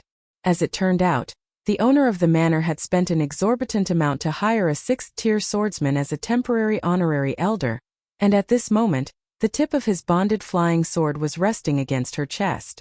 The swordsman then drew another sword that he was carrying from its scabbard, and with a flick of his wrist, the veil over the woman's face was torn away by his sword, and he was very impressed with what he saw underneath. "Not bad at all. You're very beautiful for someone who's not a cultivator. I'm sure you'll make a fine addition to my bed after some taming." The swordsman then turned to the owner of the manor with a smile as he said, "You weren't lying to me, she really is quite a fine young woman. In exchange for her, you won't have to pay me the remaining half of what you owe me." The woman requested to see her father one last time, after which she would allow her captors to do with her as they pleased. The swordsman nodded in agreement with her request, then returned his sword to his scabbard. However, he then suddenly lashed out and poked a finger into the woman's throat, then pressed against several of her acupoints in rapid succession, causing her to involuntarily open her mouth. The swordsman then plucked a pill out of her mouth before giving it a sniff with an intoxicated look on his face, following which he casually tossed the pill onto the crushed and crushed it underfoot. "It would be a terrible waste for such a fine woman as yourself to die. Do you know how much I spent to buy you? The equivalent of 200,000 taels of silver in immortal currency." The woman's body had been rendered completely numb by the pressing of her acupoints, making it impossible for her to even end her own life by biting off her own tongue.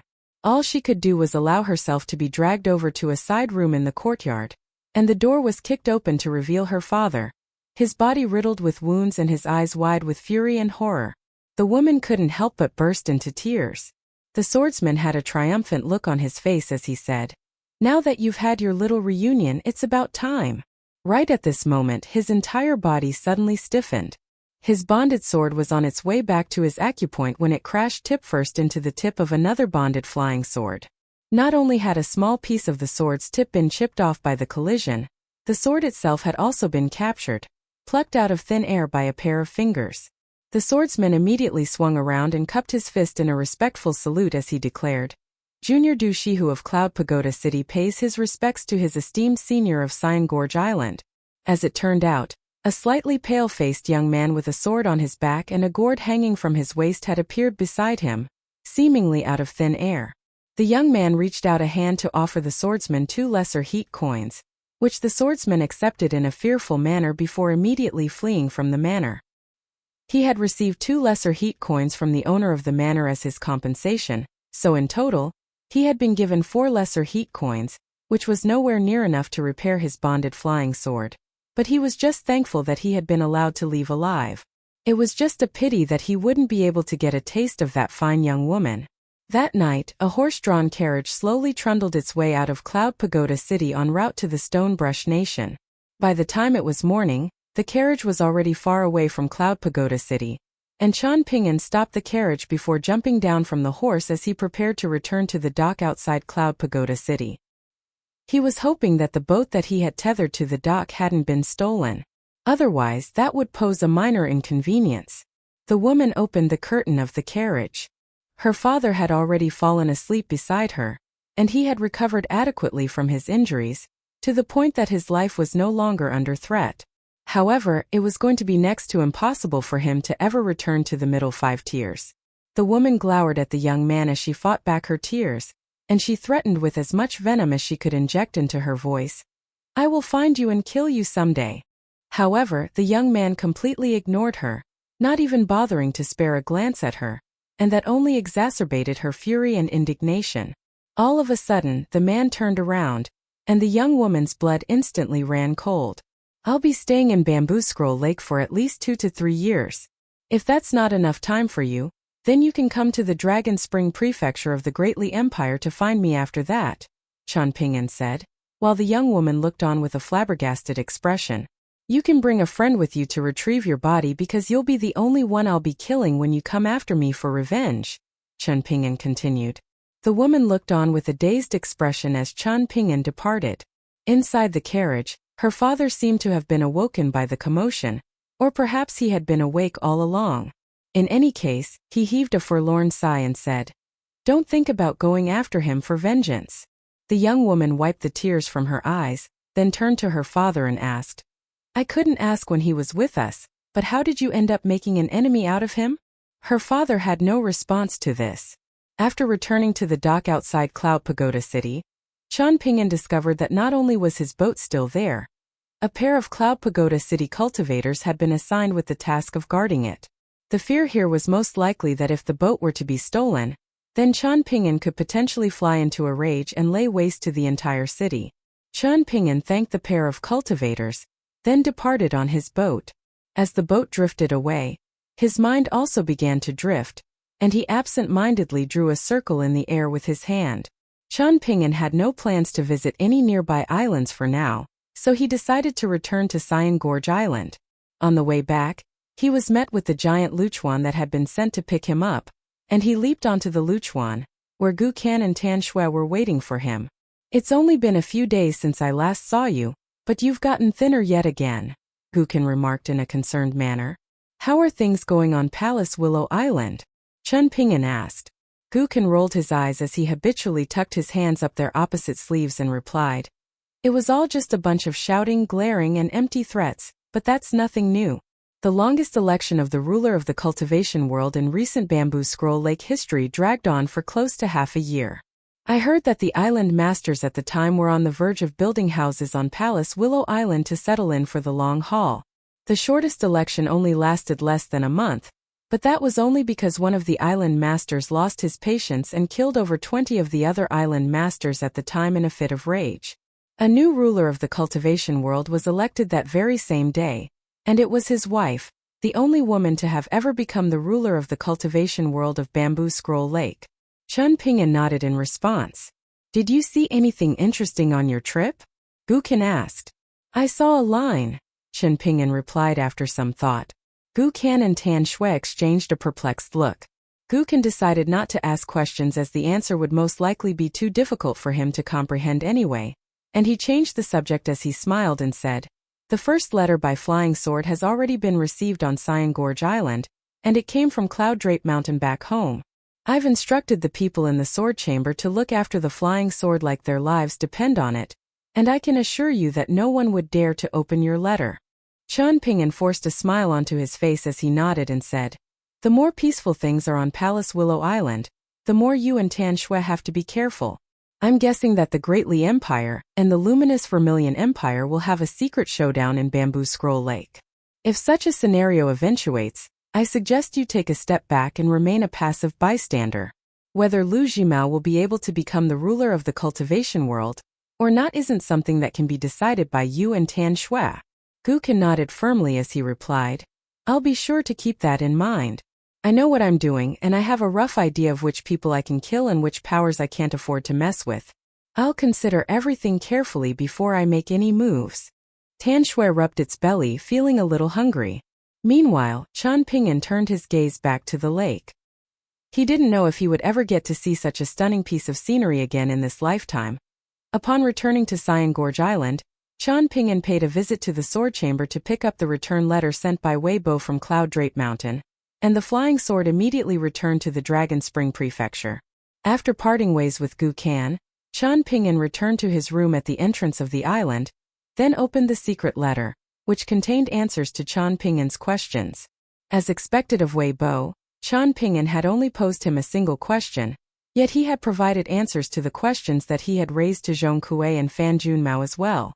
In total, the letter contained over 10,000 characters, detailing the rules of separation between the world of the living and the underworld, how people could becoming entities after death, many fine details regarding the underworld and the cycle of reincarnation, as well as the differences in ghost attendance and the entrances of underworlds that arose from the different customs and traditions in different lands.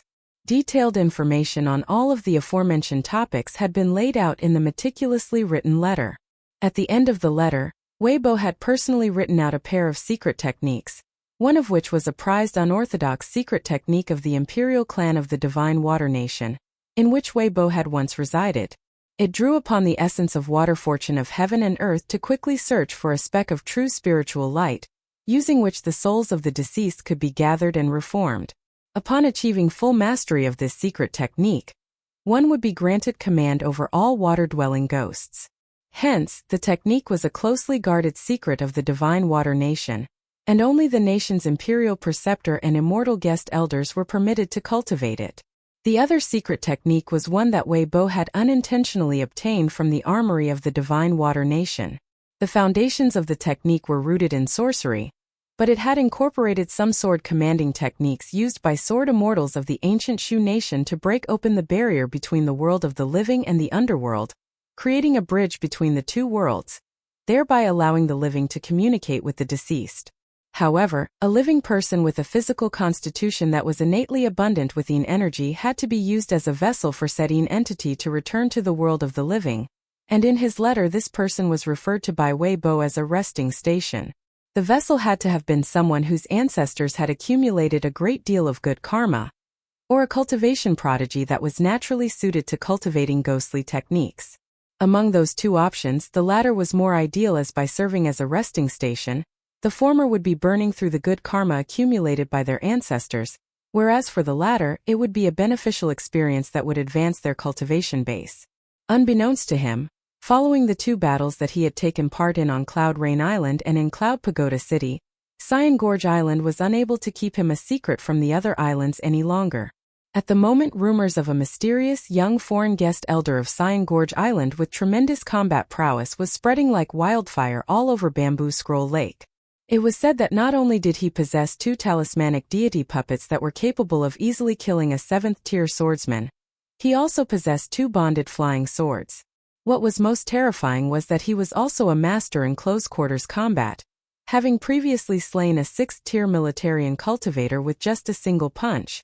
So what exactly was he? An immortal who specialized in talismans? An earth immortal swordsman? A master martial artist?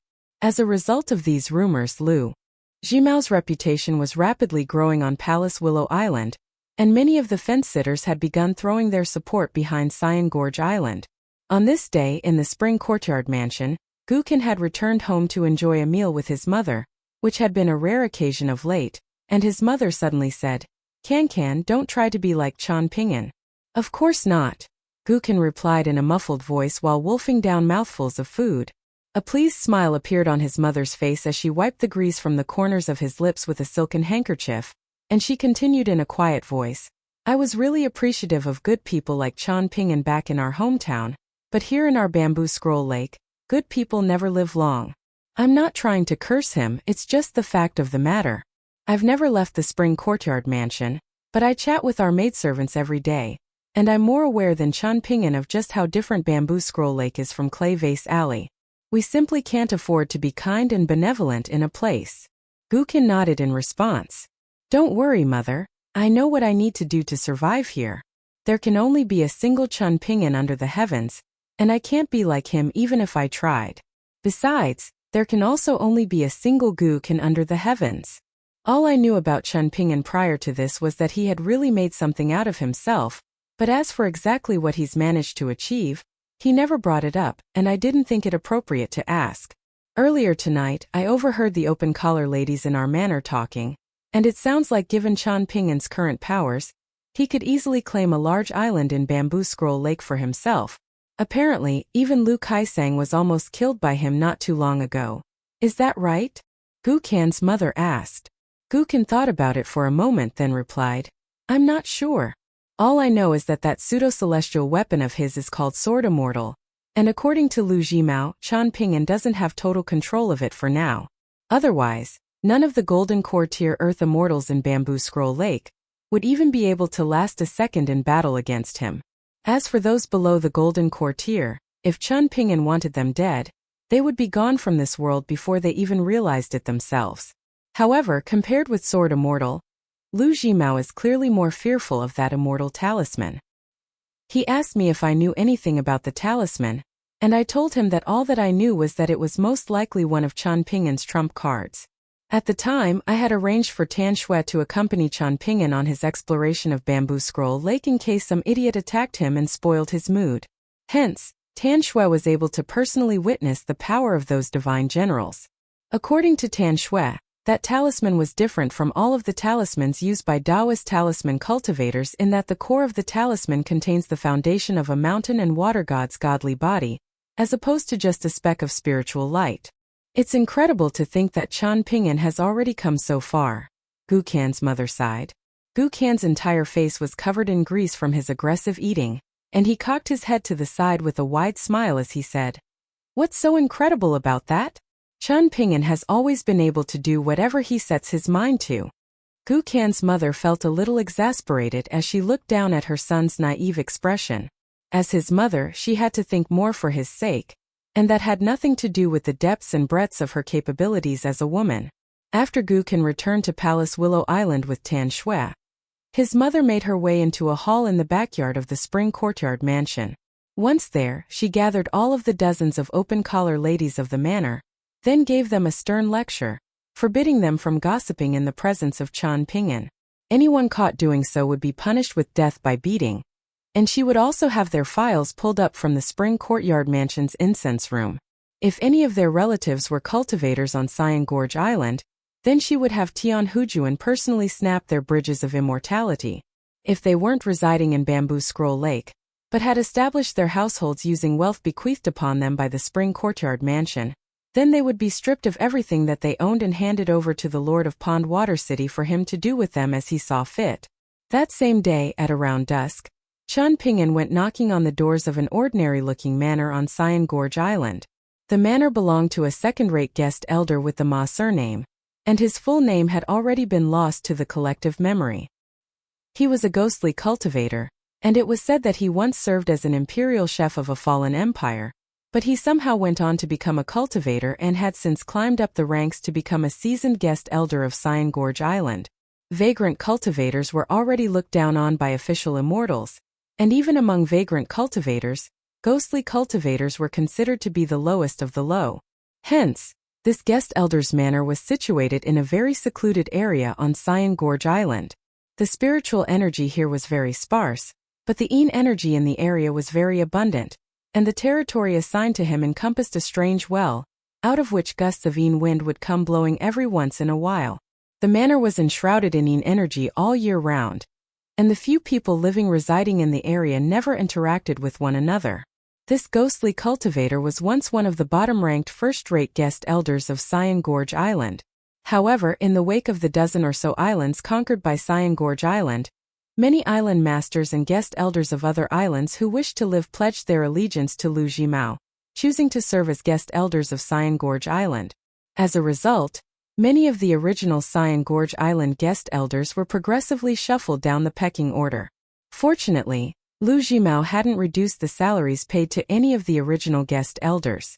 In fact, he had even raised their salaries by 10% to 20%, so they remained content for the most part despite their lowered status.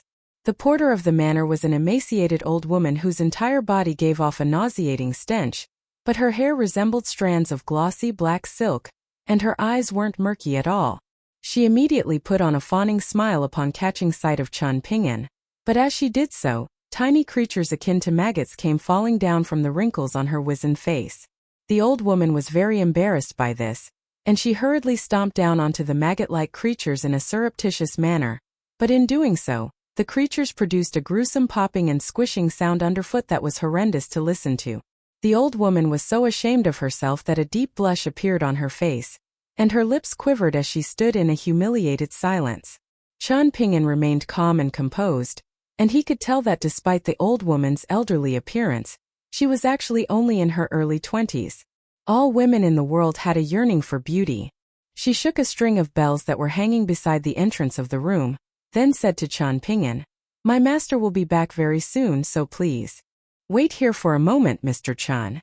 After a brief hesitation, she pointed at a dark room nearby, then continued. I won't remain here and pose as an eyesore for you any longer. I'll just be in that side room. You can call out to me if you need anything. What's your name, young lady? Chun Ping'an asked. I may have to pay frequent visits from now on, so I have to know what to refer to you by. The hideous old woman faltered slightly upon hearing this, and she turned away, not daring to look directly at Chun Ping'an as she replied in a timid manner. You can refer to me as Hong Su. All of a sudden, a plume of black smoke came blowing in from afar, then drew to a halt to reveal a short man with black smoke still surging out of his sleeves. The man had a rather wooden and inexpressive face, and his brows furrowed slightly as he reprimanded. Insolent wench! How dare you stand here and speak to Mr. Chan? Get out of here so you don't defile Mr. Chen's eyes any longer. She hurriedly rushed into hiding in the side room, and even though she was standing beside the little window, she didn't even have the courage to sneak a peek out at the two men outside. She was only hoping to be blessed with the honor of overhearing some of their conversation. With the steady rise experienced by Cyan Gorge Island, her master had tumbled down the pecking order to the point that he was now languishing near the bottom of the barrel, even among second-rate guest elders.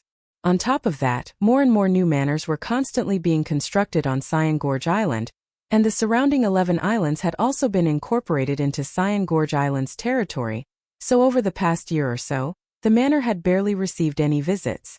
All of her master's acquaintances had already gone elsewhere to places that weren't so inhospitable to the living, while strangers had no desire to visit this forsaken place. Additionally, servants were strictly forbidden from speaking to one another, so for the porter, even a chirp from an occasionally passing bird was something to savor as it punctuated the grim silence that she was constantly subjected to. Upon entering the manor, Chun Ping'an revealed the purpose of his visit to the man. The ghostly cultivator remained silent upon hearing Chun Ping'an's request, but internally, he was rather displeased. In his mind, Chun Ping'an had overstepped his boundaries and was asking for something unreasonable. He had come to request the souls that the ghostly cultivators had gathered over the years. The souls trapped in his soul-summoning banners and in the well on his territory were integral components to the foundation of his great Tao. Among them were around a dozen ghostly entities that possess cultivation bases in the middle 5 tiers, and those had all been refined into ghostly generals that served important roles, meaning that every single one of them was indispensable. Chun Ping'an told him that he was willing to buy these ghostly entities from him for immortal currency. But this wasn't a matter of money. Does this bastard really not know the rules of the cultivation world? Or has he been planning to force me into submission to begin with? Aren't you such a big shot that you dared to slap even Guqian in public? How about you go and ask him how much immortal currency he would be willing to sell his own mother for? Let's see if he'll agree to sell her to you. The more he thought about it, the more infuriated he became, but he still didn't dare to openly express his displeasure to Chun Ping'an.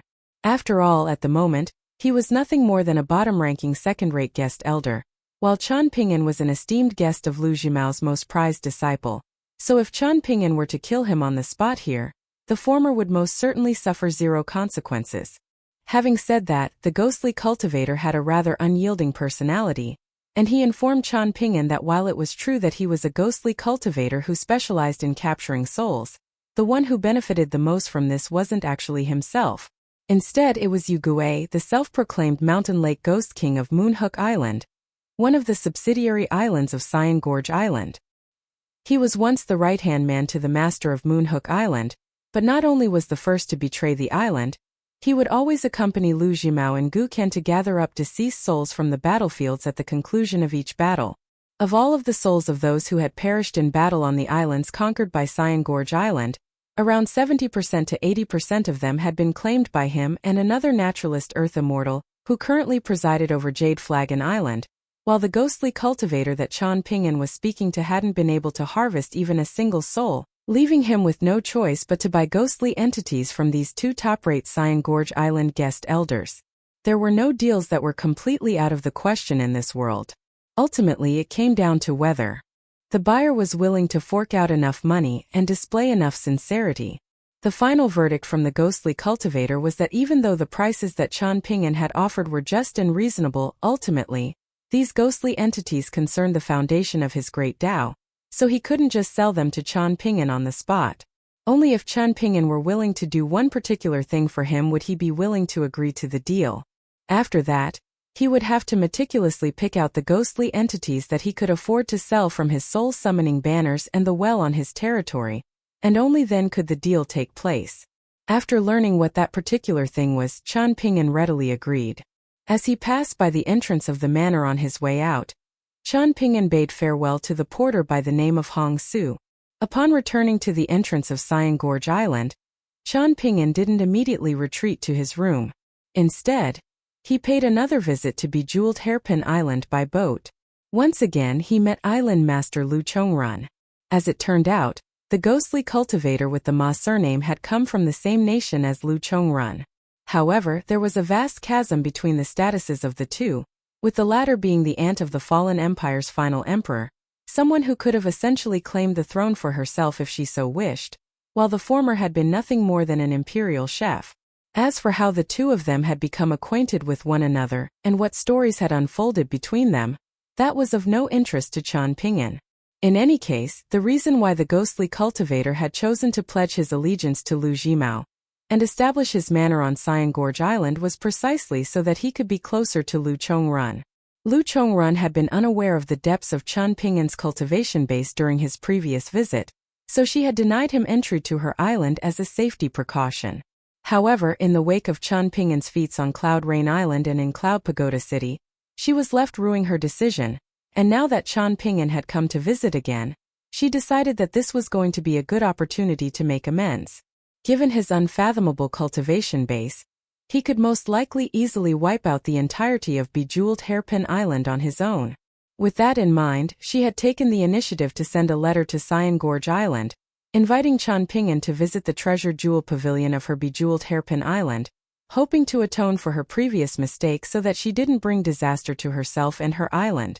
However, after hearing from Chen Ping'an that the ghostly cultivator with the Ma surname wished to see her, her attitude immediately flipped, and she left Chen Ping'an on his own as she stormed away after leaving him with a cold message.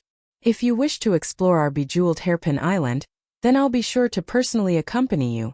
But if you're here on behalf of that old pervert, then I'll have to ask you to leave.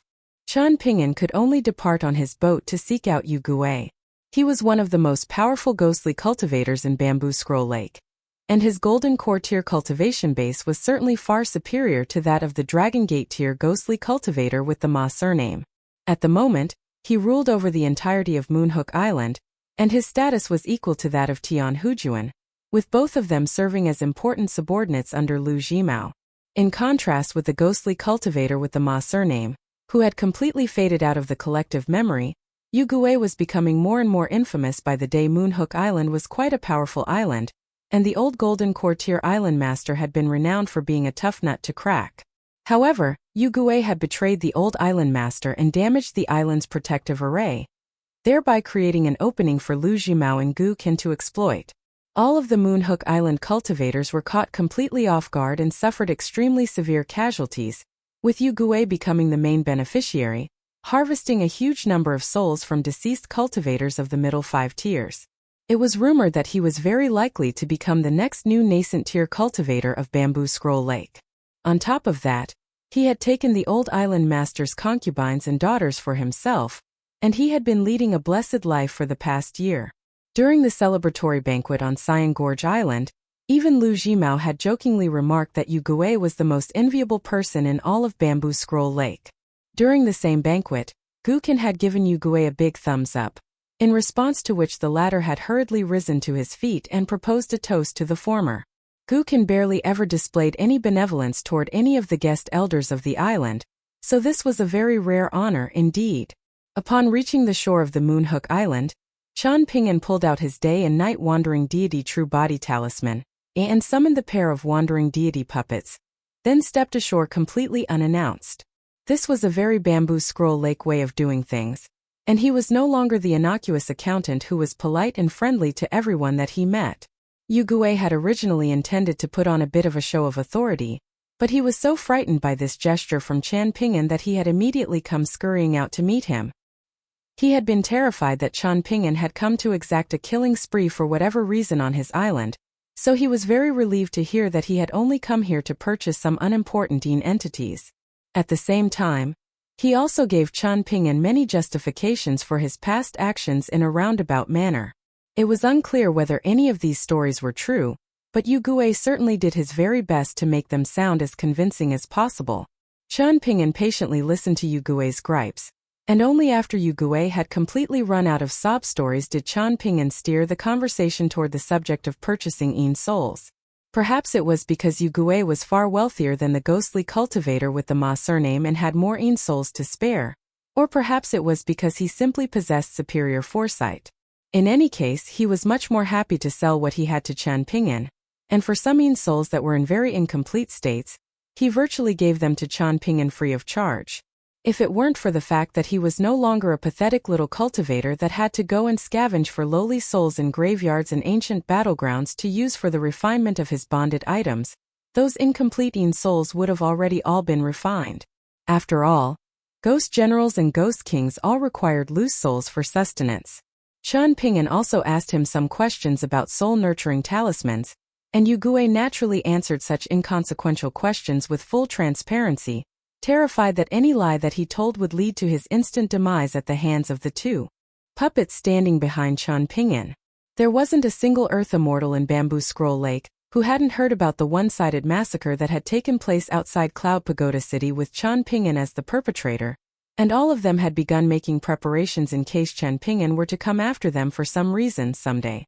In fact, there was a chance that some of the island masters on Palace Willow Island had already agreed to forge alliances with one another specifically to protect themselves from Qian Ping'an. Among all of the countless cultivators of Bamboo Scroll Lake, there was a universally agreed upon notion, which was that there existed no truly unbeatable treasure in this world. Perhaps it would be unbeatable one day, but it wouldn't be the next day. At the very latest, a counter for it would be found the day after the next.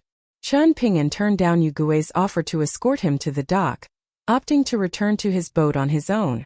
From there, he stowed away the day and night wandering deity True Body Talisman, which was becoming dimmer and dimmer with each use, then departed on his boat. There were over 1,000 islands in Bamboo Scroll Lake, and all of them presented different pieces of picturesque autumnal scenery.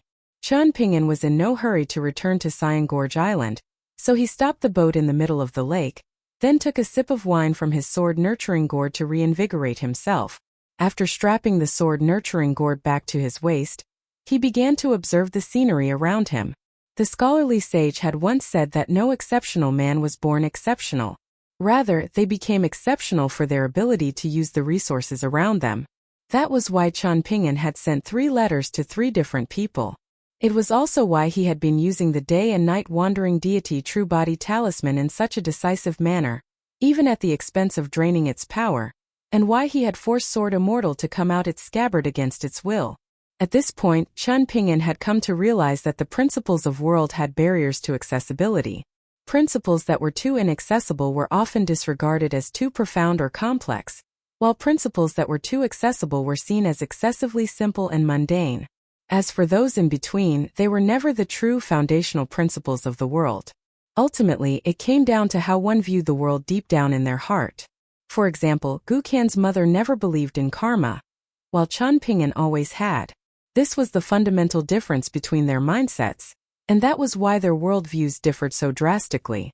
Guqian's mother was materialistic to the extreme, while Qian Ping'an was often willing to look beyond materialistic things to the things that he regarded as more important, and this had virtually nothing to do with what he had experienced since leaving the Jewel's small world and how many principles he had read from books.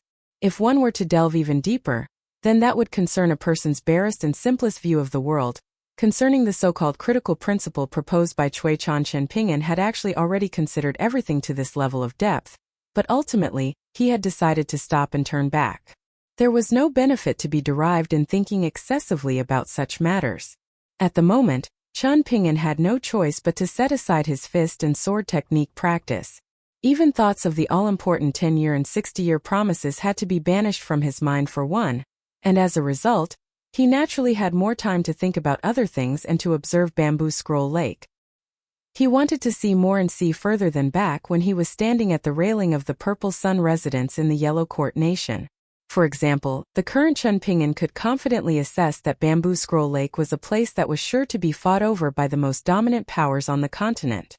Prior to the Great Li Empire's southward expansion, it had been a lawless safe haven for rogue cultivators fleeing from the repercussions of their crimes. It had been an annoying thorn in the luminous Vermilion Empire's side, but not one that was worthy of the sacrifice that it would take to pluck out. Now that this delicate equilibrium had been broken, everything was undoubtedly going to change. Chunpingen was also waiting.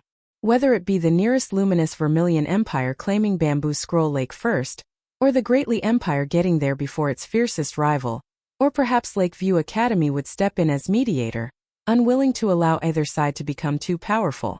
Regardless of the outcome, a new equilibrium would emerge, and in the process the laws of a nation would overcome the traditions of a land. Over on Palace Willow Island, the island masters were still engaging in heated arguments every day.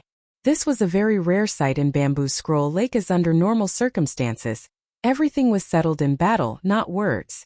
Seeing as this was a very important occasion, official rules still had to be followed, so none of Gukan's friends were permitted to be in attendance, even though the vast majority of island masters had to treat them with respect, and some of them wouldn't even have felt it humiliating to refer to Gukan's 3 friends as their equals.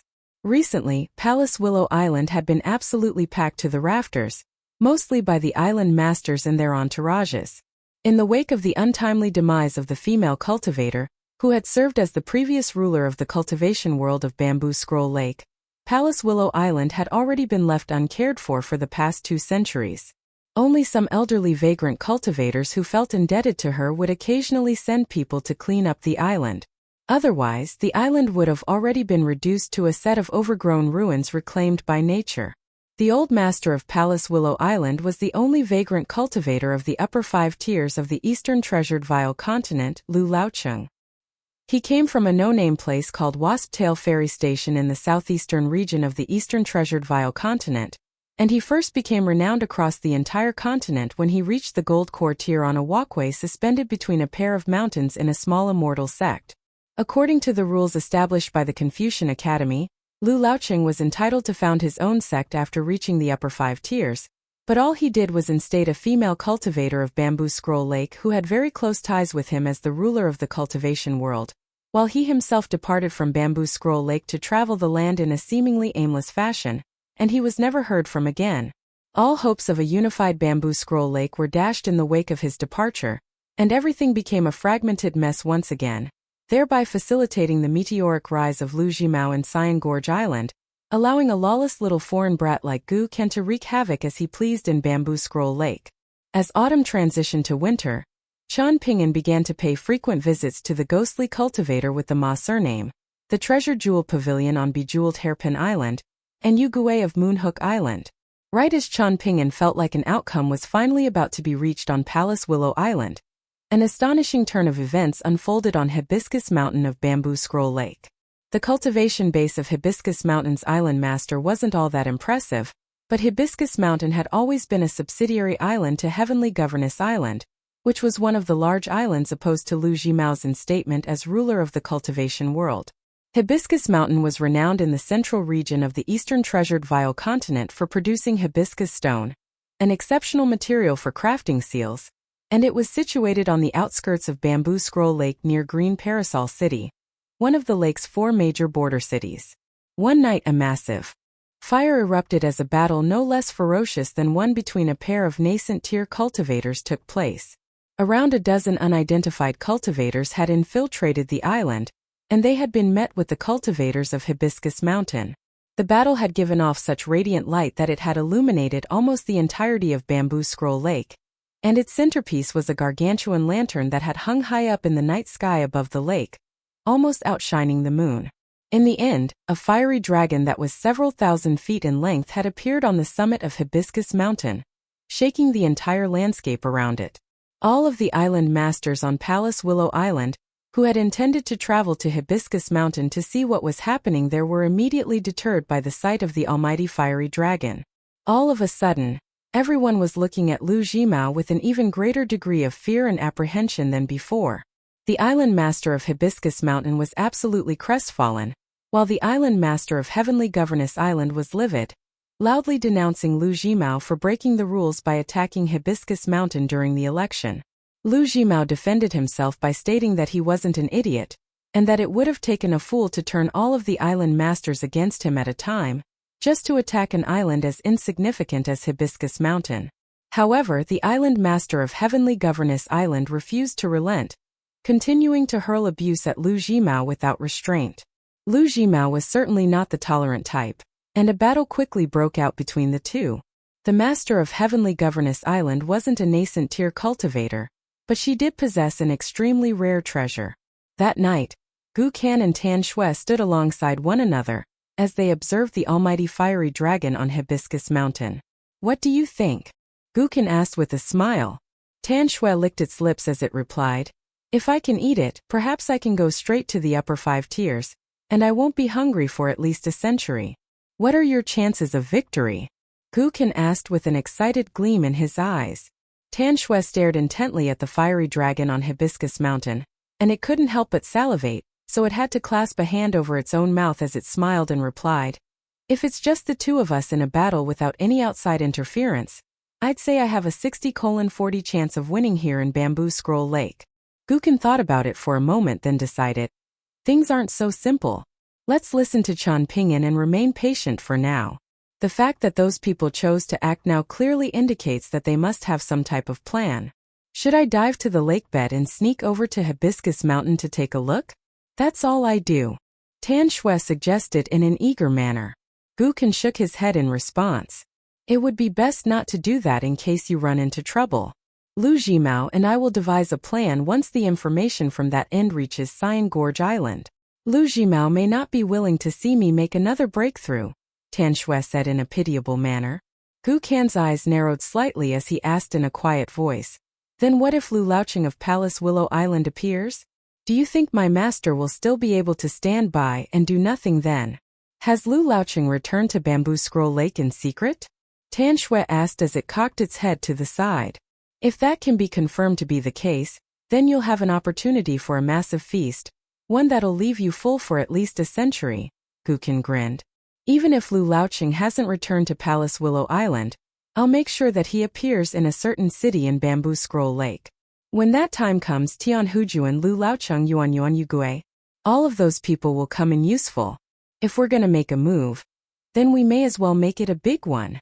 On the summit of Hibiscus Mountain, there was a young woman in green with her hair arranged into a ponytail, and with a flick of her wrist, the fiery dragon on the mountain summit reverted back into a bracelet. Donggu and Su Xiaoqiao exchanged a wry smile upon seeing this. It had been a very arduous process for them to reach the island's protective array and scale the mountain, and they had even lost one of their 7th-tier martial artists, yet the battle was over as soon as their senior sister made a move. The woman in green turned to the side and pulled out a handkerchief, then began nibbling on a piece of pastry. Palace Minister Song had even used his bonded lantern, yet that old golden core tier cultivator adept in the soul dividing techniques was still almost able to get away. The woman in green was very displeased at having had to chase after this master and disciple duo this entire time. At this moment, there was a tall young man standing before her. His face was smeared with blood, his clothes were in tatters, and he was glowering at her with intense animosity in his eyes. After having a pastry, she was feeling a little better, and she met his gaze as she asked, "Do you want to die?" The young man spat out a globule of blood-infused saliva, and the flames of resentment in his heart were only further fanned by the thought of the terrible fate met by his master, having been devoured whole by the fiery dragon. A look of resolve appeared in his eyes as he clenched his fists tightly and sneered, "Why is it that you Greatly Empire scoundrels have pursued me for so long? It's all because you want me to return to the Greatly Empire to serve you, and enhance your Song clan's martial fortune." The woman in green looked back at the young man as she said, "I'll give you credit, you're pretty smart. You don't want to die at all, but you know that the sticky rod officials of the Greatly Empire definitely won't kill you, and you really want to obtain that immortal jade dish from your master and that bonded treasure of his, which is why you've been following all this time. Having said that, I can tell that you do have some true attachment to your master, and you really do want to avenge him. You're planning to master the immortal technique on that jade dish someday, then refine that bonded treasure, after which you can defect from the Greatly Empire and tear me to shreds." Actually no, you intend to make me into a plaything puppet with my sentience still intact. Hold on a second. She turned away to eat another small piece of pastry, and her mood was immediately soured at the sight of her ever-dwindling supply of peach cakes. She turned back to the astonished young man as she prompted. Go on then, keep thinking about what you're going to do so I can see the full extent of your plans. You're going to die anyway. A hint of panic finally surfaced in his eyes upon hearing this, but he forcibly composed himself as he turned to Palace Minister Song, who he assumed to be the most authoritative figure present, and he sneered. She says she's going to kill me. Are you going to allow that? Once I decide to kill you, even all of them combined won't be able to stop me, the woman in green interjected. Palace Minister Song was left in a difficult predicament. Prior to this southbound journey, he had been informed of some of the Empire's best-kept secrets, such as why the imperial court of the Great Li Empire was so reverent to Yuan Xiong. While it was true that 11th-tier cultivators were exceedingly rare on the eastern treasured Vile continent, the Great Li Empire wasn't just any mortal empire on the continent, so why was it that even the imperial preceptor was willing to make so many concessions to Yuan Xiong? The answer lied in his daughter. The imperial preceptor had told him that if Yuan Xiong were to die, then all of them should put an end to their own lives outside the Great Li Empire. Otherwise, they would be hunted down anyway. If Yuan Xiong were to kill them, then that would be entirely their fault, and not only would the imperial court of the Great Li Empire not stand up for them, their superiors were going to be held culpable. With a gentle flick of her wrist, Yuan Xiong's bracelet transformed into a divine general with a golden visor of its face, and it began walking mercilessly toward the young man, even as the latter began begging for mercy. In the blink of an eye, rivulets of molten lava began crawling over his body to form a restrictive cage, and he couldn't help but howl in agony. The divine general twisted off the young man's head, then opened its mouth and devoured his head and body together. All the while, Palace Minister Song looked on with a grimace, but didn't dare to intervene. They had pursued the young man all this way, and it had all been for naught. Yuan Xiong cast her gaze in the direction of Palace Willow Island, and after some contemplation, she opened her handkerchief to see the pieces of pastry inside, then reluctantly closed it again, thinking to herself that she had to consume the pastries sparingly. After all, there were no dragon-riding alley pastry shops here. All of a sudden, her eyes abruptly lit up as she cocked her head to the side, and an incredulous look appeared on her face as her gaze focused on a certain spot some distance away from Palace Willow Island. It was as if she had caught a glimpse of a familiar sight of something even more delicious than pastries. She quickly pulled out her handkerchief again, then quickly stuffed the pastries into her mouth one after another. After that, she tucked the handkerchief back up her sleeve before dusting her hands off as she gave herself a pleased nod. Her cheeks were bulging with the pastries that she had just stuffed into her own mouth, and it was as if she were a criminal trying to destroy evidence. The divine general reverted back into an adorable miniature fiery dragon that wrapped itself around her wrist, and it immediately fell into a state of slumber, snoring gently as it did so. During this battle on Hibiscus Mountain, it had devoured 2 golden core tier earth immortals, and a young man carrying abundant martial fortune, and it was feeling a little stuffed. Right at this moment, Yuan Xiong asked Palace Minister Song a question that caught him completely off guard. Can I take some hibiscus stones back to the Dragon Spring Prefecture? I want to open a seal and feng shui stone shop in the small town. Palace Minister Song had always been renowned for his mental astuteness in the Great Li Empire's imperial court, yet even he was struggling to figure out the reasoning behind this request from Yuan Xiong, and after some contemplation he smiled as he replied, as long as you have enough space in your minimization treasure, you can take the entire Hibiscus Mountain with you if you'd like. After receiving this answer, Yuan Xiong immediately instructed Donggu and Su Xiaoqiao to begin chipping away at the mountain. While the two of them were serving as manual laborers, Yuan Xiong turned to Palace Minister Song and said, Rest assured, Mr. Song, I'll see to it that you won't have come all this way for nothing. As long as we're still taking the same route back to the Great Li Empire, I'll help you find 3 suitable candidates, and the 3 of them combined should be able to make up for a single. What was his name again? Su Xiaoqiao. Han Jin, Su Xiaoqiao replied from afar. That's right. The 3 of them combined won't be inferior to Han Jin, Yuan Xiong promised. The first one will be the grandson of the old pastry salesman at the Green Parasol City Lord Temple. He's the one that's closest to us. The second one will be the little girl that I gave that piece of candy to at the candy stall in the Sweet Dew Monastery of the Stonebrush Nation, that adorable little girl with the apple-red cheeks. The final one will be a local boy that I met at the Carriage Inn ferry station. At the time, I'd bought a large bag of yellow osmanthus dried persimmons. He challenged me to an eating contest with those dried persimmons, and in the end, he developed a toothache from eating too many and ran crying back to his parents. The 3 Greatly Empire sticky rod officials were left in disbelief upon hearing this. Was this meant to be a joke? Once Mr. Dong and Ms. Su have collected enough hibiscus stones, we'll return to Green Parasol City to find that child by the name of Tong Shan. The sticky rod officials were very reassured to hear this. The fact that Palace Minister Song had made the effort to remember the boy's name clearly indicated that he had to have been a diamond in the rough.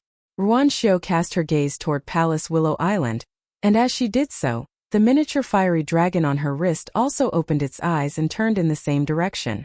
Certain descendants of ancient true dragons were born with the innate desire to devour their own kind, and in the distant past, such aggressive beasts were generally the primary targets slain by traveling sword immortals. All of a sudden, Su Xiaoqiao said, "Senior sister, Master has instructed us to keep an eye on you, and unless it's for official matters, you're not permitted to." Her voice trailed off here as she took a glance at the black-robed Dong Gu. He was the one who had forcibly broken through the protection formation of Hibiscus Mountain by revealing his true form, and in the process, he had sustained some very severe injuries. Not only had a tusk of his been snapped, he had also lost at least 4 to 5 decades worth of cultivation base. Su Xiaoqiao clearly didn't dare to relay the conclusion of Ruan Qiong's instruction, so it was left to Dong Gu to finish her sentence, and he concluded with a stern expression, "Fool around." A disappointed look appeared on Ruan Xiu's face as she sighed. "Fine, I'll hold off for now then." Dong Gu, Su Xiaoqiao, and Palace Minister Song nodded collectively in response. Ruan Xiu was rather amused by their synchronized actions and she chuckled. "What are you 3 doing? Imitating pecking chickens?" The young sticky rod official who was already enamored with her was instantly entranced by her vibrant smile. Ape Crying Street was the street specially reserved for the sale of immortal artifacts in Pond Water City, and at this moment, an azure-robed old man that was rather unremarkable in appearance and aura was walking along the street. He looked just like any ordinary old man from the average wealthy family, and he was rubbing a snowflake coin between 2 of his fingers while inspecting the wares being sold around him. He did a lot of looking but refused to buy anything. Many strange people and events were often observed on Ape Crying Street, so no one really paid much attention to him. The old man arrived at a shop, and the shopkeeper had recently been leading a blessed life. At the moment, he was sipping some wine by himself while dining on a pair of side dishes, namely salt-brined peanuts and shredded whitebait, the latter of which was a specialty local product of Bamboo Scroll Lake. The shopkeeper didn't even bother to raise an eyelid as the azure-robed old man entered his shop. The old man appeared rather disappointed as he exclaimed, "You managed to sell that great replica Chu Huang sword and that painting? You must have found some gullible fool to scam." This shop had been passed down for generations, and the current shopkeeper was a strange and enigmatic man who wasn't really cut out for business. The average shopkeeper would have been quite displeased to hear such a disparaging remark, but the old shopkeeper was very intrigued, smiling as he replied, "They were bought by the same guy, an outsider. I wouldn't say he got scammed. He knew that he was buying, and those 2 things simply caught his eye. Not bad at all. You're nowhere near the businessman your great-grandfather was, but you're way luckier than him. I thought those 2 things would have been gathering dust here for at least 100 more years." The old man chuckled. The old shopkeeper took a glance at the old man out of the corner of his eye, then scoffed. "You sure make yourself sound like some big shot. Are you one of the island masters? But all of the island masters that are worth anything are currently on Palace Willow Island. What are you doing acting all cocky in my shop? All of the island masters are eating and defecating on Palace Willow Island? It must have turned into a complete shithole by now then," the old man said in a concerned manner. The old shopkeeper was rather amused to hear this and he replied, "Those immortals aren't like us, so I'm sure Palace Willow Island won't be reduced to a giant toilet. Besides, who cares what an abandoned place like Palace Willow Island will become after the election is over?" "I do," the old man sighed.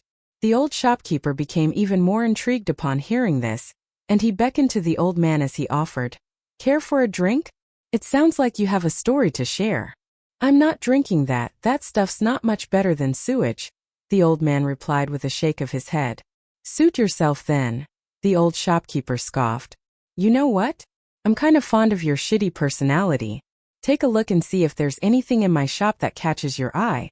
I'll give you a 10% discount." The old man waved a hand in refusal and left the shop. After that, he wandered through the entirety of Ape Crying Street. It had been too long since he last returned to Bamboo Scroll Lake, and it was already completely different from the place that he once knew, with not a single familiar face to be seen. After leaving Ape Crying Street, he arrived in a peaceful alley in Pond Water City, and after opening the gates at the end of the alley with a key, a serene manor was revealed. Even though it had been uninhabited for a very long time, it was periodically cleaned in very meticulous fashion, so all of the structures and paths remained completely spotless. The old man arrived at a waterside pavilion, then opened the window to listen to the sound of the flowing spring water striking rocks outside. Around an hour later, a portly old man with no reputation to speak of in Pond Water City arrived outside the waterside pavilion, then extended a respectful bow as he declared, "Junior Wang Guanfeng pays his respects to Patriarch Lu." The old man turned around with a smile as he asked, "You're the great-great-grandson of Wang Shubu from the Stone Brush Nation, right? Come in and take a seat. I am indebted to your Wang clan. The past leaders of your Wang clan are more familiar with my personality than even some of the young people in Bamboo Scroll Lake right now, so there's no need to be so rigid and formal in my presence." The waterside pavilion was completely unadorned with the exception of several white cushions laid out on the ground. In spite of his relatively unknown status, Wang Guanfeng was actually even wealthier than the lord of Pond Water City, but at this moment, he was seated on a cushion in a tense and rigid fashion. He knew better than to relax and let his guard down just because the old man was treating him with benevolence. The old man asked some questions about events that had taken place in Bamboo Scroll Lake over the past century, and Wang Guanfeng answered the questions one by one. After hearing about the recent events that had unfolded on Palace Willow Island, the old man smiled as he said, "Even at the Wasptail Ferry Station, I've heard of Lu Zhimao and Gu Can." After carefully selecting his words, Wang Guanfeng explained, "Right now, the Greatly Empire and the Luminous Vermilion Empire are using Bamboo Scroll Lake as a medium to try and exert dominance over the other. We've placed our bets on Cyan Gorge Island. The Luminous Vermilion Empire appears to have chosen the alliance consisting of Azure Mound Island, Heavenly Governess Island, and Millet Grain Island. The one overseeing the proceedings is a 9th-tier swordsman from the Luminous Vermilion Empire's Imperial clan, and he has some ties with Oriole Island. However, we haven't been able to find out exactly where he's been hiding. I presume there are conflicting opinions in the Luminous Vermilion Empire's Imperial Court on whether they should be trying to kill or win over Gu Can. Hence, certain powers of the Luminous Vermilion Empire have already taken a big fall as a result of the failed assassination attempt in Pond Water City earlier. Lu Zhimao remains at the nascent tier with no signs to indicate that he'll make a breakthrough anytime soon, while that flood dragon of Gu Can's has also reached the nascent tier, and it's so fearsome in battle that even Lu Zhimao has to be wary of it. Perhaps ultimately, Bamboo Scroll Lake will be split between Lu Zhimao and Gu Can. But of course, that's only if you remain a passive bystander, esteemed patriarch. I hear that this Gu Can is supposed to be invincible across Bamboo Scroll Lake, is that right? The old man asked with a smile. It seemed like an innocuous question, but a careful look immediately appeared on Wang Guanfeng's face as he asked, "Are you saying that we should place our bets on the Luminous Vermilion Empire instead, esteemed patriarch?" The old man shook his head in response. "I implied no such thing. Gu Can and that nascent tier flood dragon of his are the main reason behind Lu Zhimao's recent rise. So let's just allow him to occupy the position of Bamboo Scroll Lake's ruler of the cultivation world for now. Whenever Gu Can dies, everyone will immediately turn against him, and Bamboo Scroll Lake will fall into the same hands as those who were in power 200 years ago." An amused smile then appeared on the old man's face as he chuckled. Since when did the cultivators of Bamboo Scroll Lake become so cowardly? To think that they would allow a mere brat to walk all over them. The Luminous Vermilion Empire has most likely considered trying to win over Gu Can in order to keep Lu Zhimao in check. Otherwise, they wouldn't have allowed Gu Can to run amok. However, that flood dragon of his only took 3 years to progress from the golden core tier to the nascent tier, and such an astonishing rate of growth has left all of us reeling a little, Wang Guanfeng explained. The old man clearly wasn't the type of person who liked to blame his subordinates, and he nodded as he replied, "It's not your fault. Some time ago, I was traveling with a pair of my friends, and I mentioned this matter to them in passing. Even with their lofty cultivation bases and extensive knowledge and experience, they were also stunned by what they had heard. Betting on Lu Jimao is fine. If you're not worried about losing the entire wealth of your Wang clan by listening to me, then I suggest you bet everything that you have on him. As for that Gu Can, I'll kill him myself when the time comes, and all you'll need to do is turn a blind eye and wait to reap the profits." Wang Guanfeng gulped nervously. An indifferent look appeared on the old man's face as he continued, "Seeing as all of us are vagrant cultivators, no one's life is more precious than anyone else's, so no one should be able to do as they please from beginning to end. That's not something that abides by the rules of Bamboo Scroll Lake, or my own personal rules." Wang Guanfeng knelt down and kowtowed to the ground. Bamboo Scroll Lake was a lawless place, but it wasn't a place without rules. It was just that the enforcer of the rules had been absent for far too long. The old porter at the manor of the ghostly cultivator was looking a bit more lively lately, and all she did every day was hope for a visit from the young accountant from Cyan Gorge Island. Whenever Chun Ping'an came to visit, he wouldn't stay for long, and the only things that he said to her each time were a greeting upon arrival and to bid her farewell upon his departure. But even so, she still very much looked forward to his visits. On this day, following Chun Ping'an's departure, she remained standing at the entrance of the manor as she watched his departing figure recede into the distance. She was so distracted by this that she didn't even notice that her master had appeared beside her, and by the time she finally noticed his presence with an alarmed jolt, the ghostly cultivator harumphed coldly. "Could it be that you're hallucinating about catching his eye and being taken as a maidservant of his?" She hurriedly extended a curtsy toward her master as she replied in a pitiable manner, "Surely you jest, master. I wouldn't dare to have such insolent thoughts." The ghostly cultivator tossed her a pouch of immortal currency and said, "Chun Ping'an will continue to visit our manor frequently over the near future. A snowflake coin a day will be enough for you to revert back to your physical appearance back when you were alive and maintain that for around 10 days thereafter. That way, Chun Ping'an won't think that I can't even afford to hire a living porter in my Vermilion Cord residence." Hong Su caught the pouch of immortal currency with a grateful bow. Of course she didn't have actual thoughts of catching the eye of the young and gentle accountant.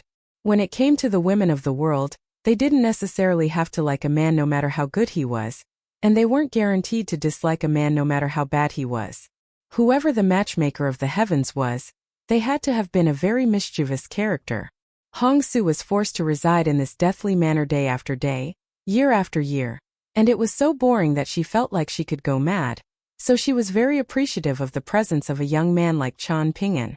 The battle between Lu Jimao and the master of the Heavenly Governess Island had concluded with a crushing defeat for the latter, but even though it appeared that morale had been significantly boosted for Cyan Gorge Island and its allies, all those in the know could tell that regardless of whether it was indeed Lu Jimao who had orchestrated the tragedy on Hibiscus Mountain, the fact of the matter was that it was going to serve as a major roadblock to his bid to securing the title of ruler of the cultivation world. In the wake of the incident, he had lost the support of many small island masters. As a result, the atmosphere on Cyan Gorge Island had become a little tense over the past few days, and far fewer banquets were being held on the 12 islands. Chun Ping'an continued to pay frequent visits to the Vermilion Cord residence, Moonhook Island, and Jade Flagon Island. Among them, Yugue of Moonhook Island was the easiest to deal with, readily agreeing to almost any deal that Chun Ping'an proposed. The naturalist Cultivator on Jade Flagon Island was also decent in this regard. He wasn't ever that enthusiastic or hospitable, but his practical, business-like demeanor was actually preferable to Chun Ping'an. In contrast, the ghostly cultivator with the Ma surname remained as stubborn as ever, refusing to discuss any business with Chun Ping'an unless he could convince Lu Chongrun of Bejeweled Hairpin Island. Hence, Chun Ping'an was forced to serve as matchmaker, making occasional trips to Bejeweled Hairpin Island. Unfortunately for him, Lu Chongrun was even more stubborn than the ghostly cultivator. As long as Chun Ping'an made no mention of the latter, he would be treated as an esteemed guest of Bejeweled Hairpin Island, showered with fine wine and women, but as soon as he mentioned the ghostly cultivator, he would immediately be asked to leave. As a result, he would always end up only speaking briefly to Lu Chongrun at the dock before departing on his boat. The two of them would actually have had plenty to talk about if Chan Ping'an had been willing to strike up a conversation. After all, Chan Ping'an had witnessed many matters related to the imperial court and imperial clans during the close to 300 years he had spent in the lotus flower-blessed land. However, he simply didn't have the time and energy to spare at the moment. If he were to leave Bamboo Scroll Lake someday, then he would be sure to visit Bejeweled Hairpin Island again and raise some questions to Lu Chongrun. Even though Chan Ping'an wasn't able to secure any souls from the ghostly cultivator with the Ma surname, the latter was willing to divulge his knowledge in ghostly techniques, so Chan Ping'an actually benefited more his conversations with him than with Yu Gue, who would always speak about random, inconsequential subjects instead. As for the naturalist cultivator from Jade Flagon Island, he was a very stoic man, and Chan Ping'an couldn't get an extra word out of him even if he tried. On top of that, the Vermilion Cord residence just so happened to be on Cyan Gorge Island as well, so it was the place that he visited the most out of the four. One day, at around dusk, Chan Ping'an had just retrieved a letter from the sword chamber, and he wandered over to the Vermilion Cord residence on a stroll. The letter was from Fan Junmao, and it only contained a single word: confidential. There wasn't much that Chan Ping'an could do about that. The future formal god of the Greatly Empire's southern mountain was going to be a top-tier continental deity on par in status with Wei Bo. And on top of that, Fan Junmao was far more petty than Wei Bo, so Chan Ping'an couldn't afford to mess with her. Having said that, in the letter that he had sent to her, Chan Ping'an had clearly stated that not only was he stating a request for her, it was also a business exchange, so it was rather surprising that this had been her response. On this day, Chan Ping'an greeted the porter of the Vermilion Cord Manor as usual before striking up a conversation with her master.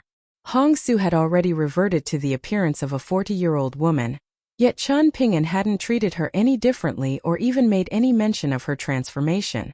However, not only was Hong Su not disappointed by this, for some reason, it made her feel more at ease.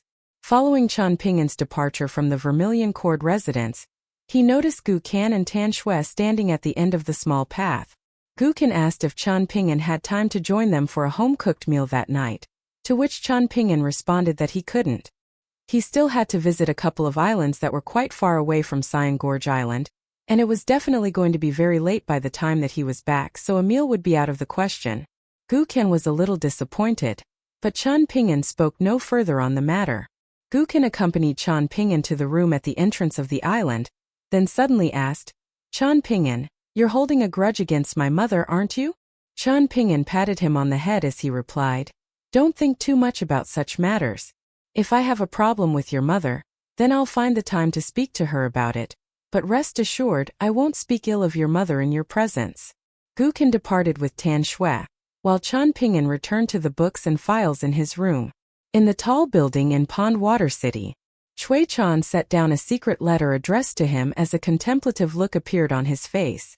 Chui Dongshan remained in the golden lightning pond, imitating Chan Ping'an's heaven and earth stance. Chui Chan mused to himself. One factor was that Chan Ping'an arrived earlier than anticipated. That was because Gu Tao and Chan Ping'an are both a little smarter than the embroidered flower river god. As a result, the possibility of a conflict breaking out between Ruan Xiao and Gu Ken in Bamboo Scroll Lake has been completely eliminated. Having said that, that was always a part of the plan, and I wouldn't have intervened even if he wasn't here. Another factor is that I slightly underestimated Gu Kan's restraint. I thought that he would instruct his catfish to attack Ruan Xiao that night, but he held back the urge to do so. As for Ruan Xiao, her attention was diverted away from the catfish as soon as she sensed Chan Ping'an's presence. On top of that, I also underestimated Lu Laoqing's ambitions. None of these factors are insignificant. According to the outcome of the divination conducted on Dragon Riding Alley all those years ago, it can more or less be concluded that Ruan Xiao is someone that the old Divine Lord holds in very high regard, even more so than Li Lu and Fan Junmao. In fact, there's a very good chance that she was one of the former Divine Dao Great Spirits, and that's why she's able to see the karma in a person. With her here to help Chan Ping'an, it will be like a scholar having the topic of the imperial examination tipped off to them in advance. The difficulty in the fourth hurdle lies in the fact that it encompasses countless hurdles, but her presence will reduce those hurdles by about half. Even so, I was still able to create a justification for Ruan Xiu to remain in Bamboo Scroll Lake. And I've beaten you fair and square. Cui Chan turned to Cui Dongshan with a smile as he spoke. Lu Laoqing had secretly returned to Bamboo Scroll Lake, but he still hadn't notified the Great Li Empire through any avenues. This meant that after establishing ties with sect leader Go Yuan of the Jade Tablet sect, Lu Laoqing was already prepared to go all in on a huge gamble, putting the entirety of Bamboo Scroll Lake on the line as a gesture of sincerity to try and convince the Jade Tablet sect to establish its lower sect in Bamboo Scroll Lake. Generally speaking, Lu Jimao, Lu Laoqing, and many powerful figures lurking under the surface were all going to benefit if the Jade Tablet sect chose to establish its lower sect in Bamboo Scroll Lake. It was just that Lu Jimao and the Great Li Empire would reap most of the rewards. However, the odds of success were around 50:50, which for a bunch of vagrant cultivators were already exceptional odds, so who wouldn't take the gamble? Even though Lu Jimao was currently at the height of his powers, Lu Laoqing had his roots firmly established in Bamboo Scroll Lake, and if the latter were to attempt to spoil the parade, the former may not be willing to opt for the route of mutual destruction. This was the inevitable tide of fate, and it was under the control of Lu Laoqing. It was extremely rare for a single person to wield such immense influence over the fate of a land. In this regard, Lu Jimao couldn't even hold a candle to Lu Laoqing. Most of his accolades had been accumulated with a great deal of reliance on his disciple, Gu Can, and his catfish, so of course he couldn't compare with Lu Laoqing, who was completely self-made and earned everything that he had with his own two hands. There was simply no comparison between the two, whether it be in terms of cultivation base, mental qualities, or strategic acumen. Perhaps if Lu Jimao had another century or two to cultivate his territory and accumulate connections, during which time he had to reach the upper 5 tiers, only then would it have been reasonable for the two men to be mentioned in the same breath. In contrast, Lu Laoqing was someone that even Cui Chan had a great deal of appreciation for. Cui Dongshan was pacing back and forth in a handstand walk as he casually replied, "Even if Ruan Xiu remains in Bamboo Scroll Lake, you can still follow the tide of events. One or two major pieces making unexpected moves has no significant impact on the overall board state. You can still manipulate everything to conform to the inevitable tide that you envisioned. Just give the guy with the song surname a reason and tell them to leave Green Parasol City right away." "Why would you suggest that?" Cui Chan asked with a smile. "You'll be reaping some minor spoils from this. Do you not want it?" Cui Dongshan rubbed his own face vigorously as he replied, "I want to go all in on a gamble of a lifetime. If I lose everything, then so be it. Even if I win, I'll still leave Mountain Cliff Academy and help you orchestrate things in the southern region of the eastern treasured Vile continent." Cui Chan was truly perplexed this time and he asked, "Why is that?" "Because I enjoy it," Cui Dongshan replied. "I enjoy seeing you make all of these meticulous plans, only for them to fall flat on their faces. Then you're going to be disappointed," Cui Chan chuckled. Cui Dongshan began flailing his fists around wildly, and it was his turn to ask why. "Why don't you take a guess?" Cui Chan encouraged with a smile. "If Lu Laoqing kills Gu Can, then won't that be a very anticlimactic conclusion to everything?" Cui Dongshan suddenly asked. "Am I really the one who should be agitated? Shouldn't that be you?" Cui Chan countered with a question of his own. Cui Dongshan grinned in response. A faint smile appeared on Cui Chan's face as he said, "You won't like what I'm about to say next. If Chen Ping'an begins to face the souls of all of those innocent victims in a composed manner, then many interesting things will be sure to happen. Consider this. If even a single one of those entities or one of their living relatives tells Chen Ping'an that an apology or compensation simply isn't good enough, and that the only thing that can serve as consolation to them would be to have Gu Can pay with his own life, what would Chen Ping'an do then? How would he get over that hurdle? That is but one of the countless hurdles that will stand in his path." Cui Dongshan began jumping up and down while covering his ears with his hands as he once again began repeating in a sing-song voice, I'm not listening. Over at the Vermilion Court residence. On this day, Chen Ping'an was seated on the doorstep with Hong Su. For some reason, she chose to no longer rejuvenate herself using the spiritual energy in the snowflake coins that had been given to her, and thus she quickly reverted back to her original, elderly appearance. Chen Ping'an had suddenly pulled out a brush and some paper and asked her to tell him about her past. He told her that he didn't know if it was appropriate to ask, and he assured her that he had no ulterior motives. In response, Hongsu had stood at the entrance of the dark side room with a smile as she asked, "Mr. Chen, are you really a fictionist?" Chen Ping'an shook his head in response. "No, but I have a friend who likes to write travel journals and he wrote them very well. I want to record some of my own experiences as well, so that I can show him the next time we meet." Hongsu quickly strode over to Chen Ping'an's side then asked, "May I take a seat? This is your home, is it not?" Chen Ping'an asked in a slightly exasperated manner. She sat down with a smile, but made sure to keep some distance between herself and Chen Ping'an. A slightly embarrassed look then appeared on her face as she said, "Mr. Chen, I don't have all that many stories to tell, so you're most likely going to be disappointed. Also, can my name really appear in a book?" "Of course, as long as you're not opposed to the idea," Chen Ping'an replied with a smile. "Also, once we're done, you have to tell me which stories can be written and which can't, and which events and people should have extra emphasis or less emphasis placed upon them. I'll be sure to relay everything to that friend of mine." Hongsu folded her hands over her lap with an excited look on her face, while Chen Ping'an gazed upon her with a warm smile, as if he were looking at any normal young woman. She hurriedly rose to her feet and extended a sprightly and mischievous curtsy, then sat back down with a wide smile. From there she began to tell her story, and in the process, she recalled many people and events that she thought that she had already forgotten. All the while, Chen Ping'an took notes meticulously. Occasionally, she would grow weary from talking, and she would watch as Chen Ping'an wrote in silence, not feeling awkward in the slightest. Finally, Chen Ping'an stowed his brush and paper away as he cupped his fist in a grateful salute. Hongsu wore an excited smile as she said, "Mr. Chen, make sure to tell your friend to publish my story into a book. If the story's not good enough to be published on its own, I'm willing to pay a few snowflake coins out of my own pocket." "I can't take your money," Chen Ping'an replied in a serious manner. "Rest assured, my friend has enough money for the job. Also, you have to trust his writing abilities. I'm sure there will be bookshops willing to buy your story." Following Chen Ping'an's departure, Hongsu was still beaming with joy, and she couldn't help but jump up on the spot in elation. However, she then noticed her master standing beside her, and she hurriedly concealed her smile. To her surprise, her master requested, "The next time he comes to visit, ask if he can write about my story with Lu Chongrun as well. As long as he's willing to write the story into a book, I'm willing to give him a lesser heat coin as compensation." "What if I can't convince him?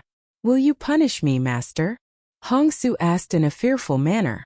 The ghostly cultivator immediately flew into a rage as he cursed, "If he doesn't agree, then he's clearly an idiot, and it'll have nothing to do with you. How could your boring story even hold a candle to my riveting tale with Lu Chongrun? Also, make sure to ask him nicely, and if he refuses, don't give up right away. Be a bit more insistent, you hear me?" Hongsu hurriedly nodded in response, and she couldn't help but wonder when her master had become so reasonable and lenient. Inside Chen Ping'an's room at the entrance of Cyan Gorge Island, all of the materials, including maps of the Bamboo Scroll Lake Islands and the nearby cities, the files from the incense room, the genealogical records of the islands, and close to 200,000 characters worth of handwritten notes. So much had already been categorized and placed into the shelves and drawers, yet the desk was still laden with more materials that were yet to be organized.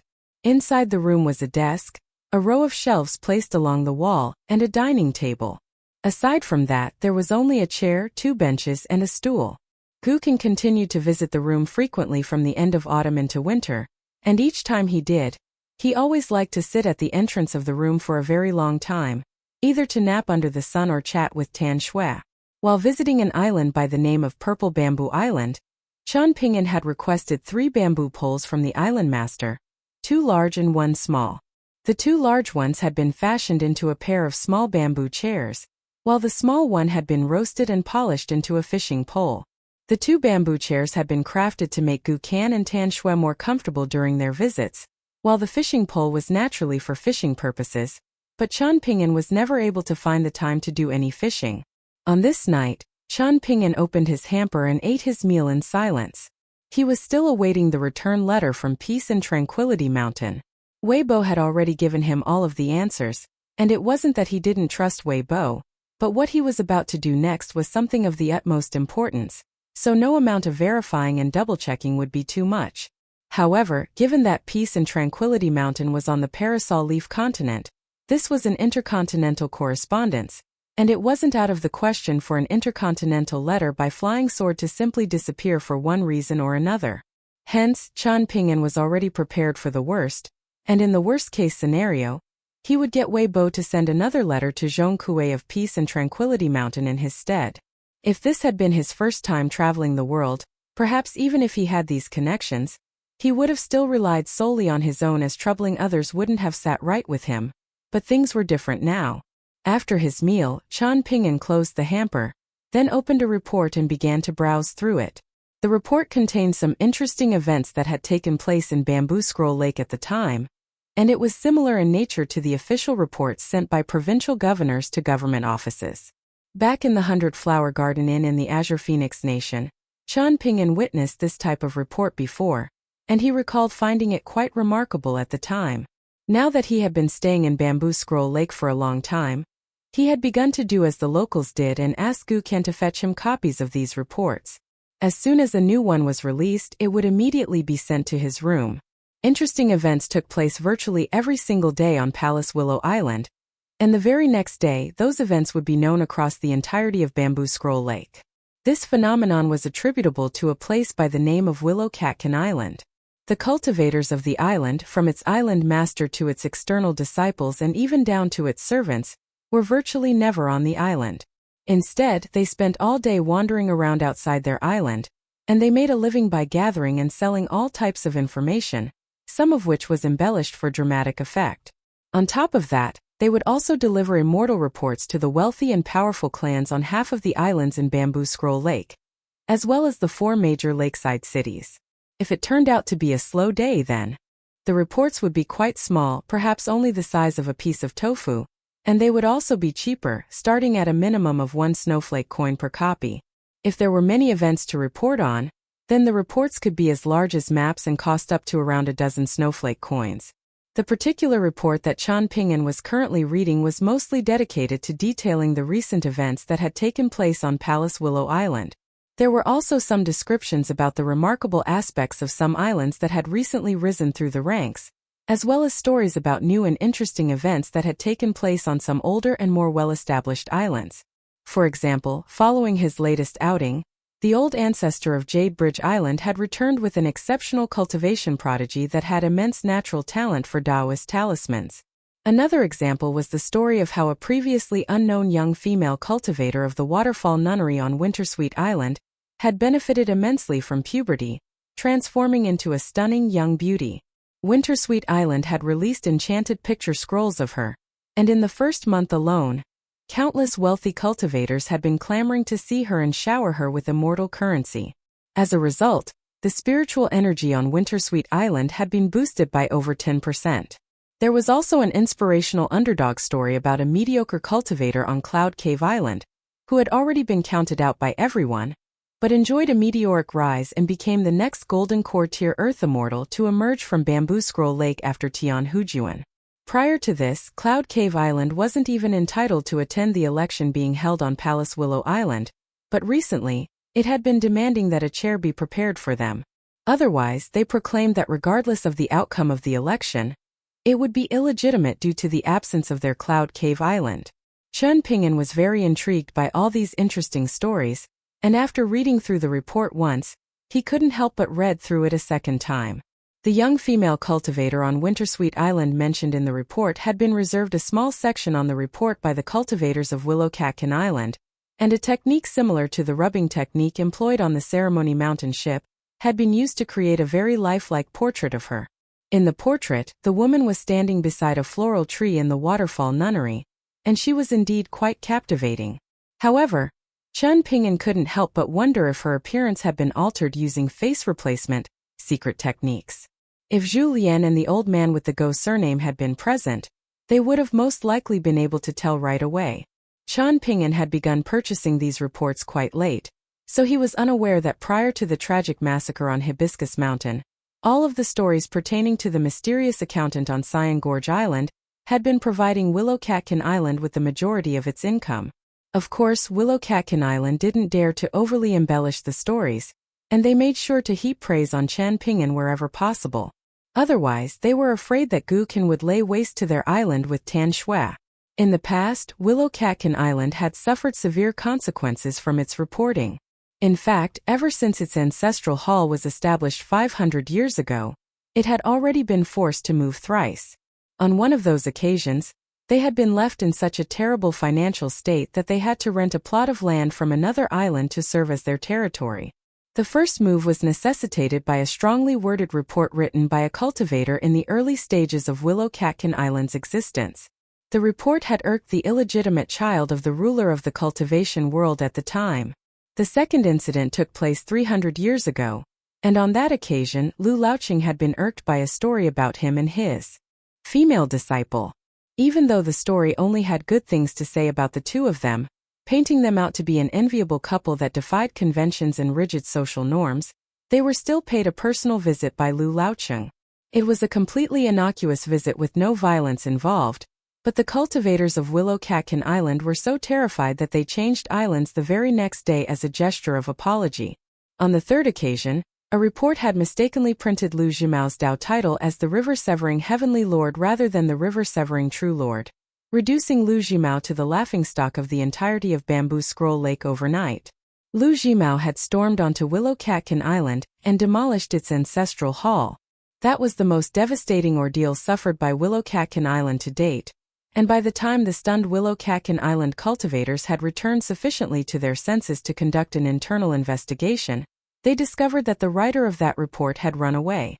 As it turned out, it was the descendant of someone who had died an unjust death due to a false report released by Willow Catkin Island, and they had bided their time on Willow Catkin Island for 20 years before setting this nefarious plan into motion, using a single character to lay waste to the entire island. In the end, a scapegoat had to be found, and the unfortunate editor of the report, a C observation tier cultivator, was held culpable and killed in brutal fashion. All of a sudden, the sound of door knocking rang out, and judging from the sound of the familiar, shuffling footsteps outside, Chan Ping'an knew that it was Hong Su. He stood up to open the door for her, then invited her to come in, but she refused. After a brief hesitation, she asked, "Mr. Chan, can you really not write about the story between my master and island master Lu of Bejeweled Hairpin Island?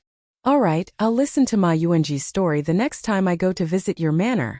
Chan Ping'an immediately acquiesced with a smile. For some reason, there was a great deal of yin energy that was constantly condensed solely in her face, and that was why she was so hideous in appearance. However, if given sufficient spiritual energy to draw upon from immortal currency, she would have been far from a hideous woman. On top of that, she had a pair of very bright and expressive eyes, and after mustering up some courage she asked, "You rejected my master on purpose, is that right, Mr. Chan? You predicted that my master would get me to come and see you, so you agreed to his request as soon as I arrived and brought it up so that I would be rewarded by him, even though I did nothing." Chan Ping'an raised a finger to his lips, indicating that there was no need to articulate his ploy to expose him. Under the moonlight, Hong Su's smile was just as vibrant as the moon. She raised a flagon of wine that she was holding. It was sealed in yellow paper that was bound by a red string, and she smiled as she said, "This is calamus wine, brewed from glutinous rice and polished round grain rice. It's not particularly valuable, but it was the official wine back in my hometown and was really popular with women. I forgot to mention this wine in all of the stories that I told you last time, so I asked someone to buy some for me, and it's only just arrived on the island. If you like it, I'll bring the entire batch to you next time." She then suddenly realized that she had misspoken, and she hurriedly amended, "The wine is popular with women, but the men in my hometown enjoy drinking it as well." Chan Ping'an accepted the flagon of wine with a smile and nod, then said, "If I like it, I'll go to the Vermilion Court residence to ask you for more." However, following Hong Su's departure, he placed the flagon of wine into his minimization treasure as opposed to drinking it. It wasn't that he didn't trust Hong Su. Instead, he didn't trust Cyan Gorge Island and Bamboo Scroll Lake. Even if there were no issues with this flagon of wine, if he were to ask for others, then there was no telling which of the flagons of wine could have been tampered with. Hence, Chen Ping'an had already decided that he would tell Hong Su that the wine didn't suit him the next time they met. For just a single flagon of tampered wine, Gu Qian would kill everyone related to the wine without any hesitation, and it was exactly because Chen Ping'an was afraid of this that he would have to refrain from tasting the wine gifted to him by Hong Su. So long as Gu Qian still clung stubbornly to his philosophies, it would be a futile endeavor for Chen Ping'an to try and make him see the light, so he had given up for now. Even their most fundamental worldviews were already completely different, so no amount of preaching from him would be able to convince Gu Qian that he was wrong. Gu Qian had never seen the time that Chen Ping'an had spent with the 4-picture scroll martial artists, nor had he witnessed their separations, which had taken place on good terms. That may not have been suitable for Bamboo Scroll Lake and Gu Qian, but at the very least, it would have shown him another possibility. After gradually familiarizing himself with the complex networks in Bamboo Scroll Lake, Chen Ping'an was confident that if Gu Qian could take his mind off killing just a little and focus on recruiting allies and creating connections like Lu Jimao did, then he and his mother would be able to live better and more sustainable lives in Bamboo Scroll Lake. However, despite everything that Chen Ping'an had seen and thought of, he no longer had the heart to preach to Gu Qian when he knew that it was going to be futile anyway.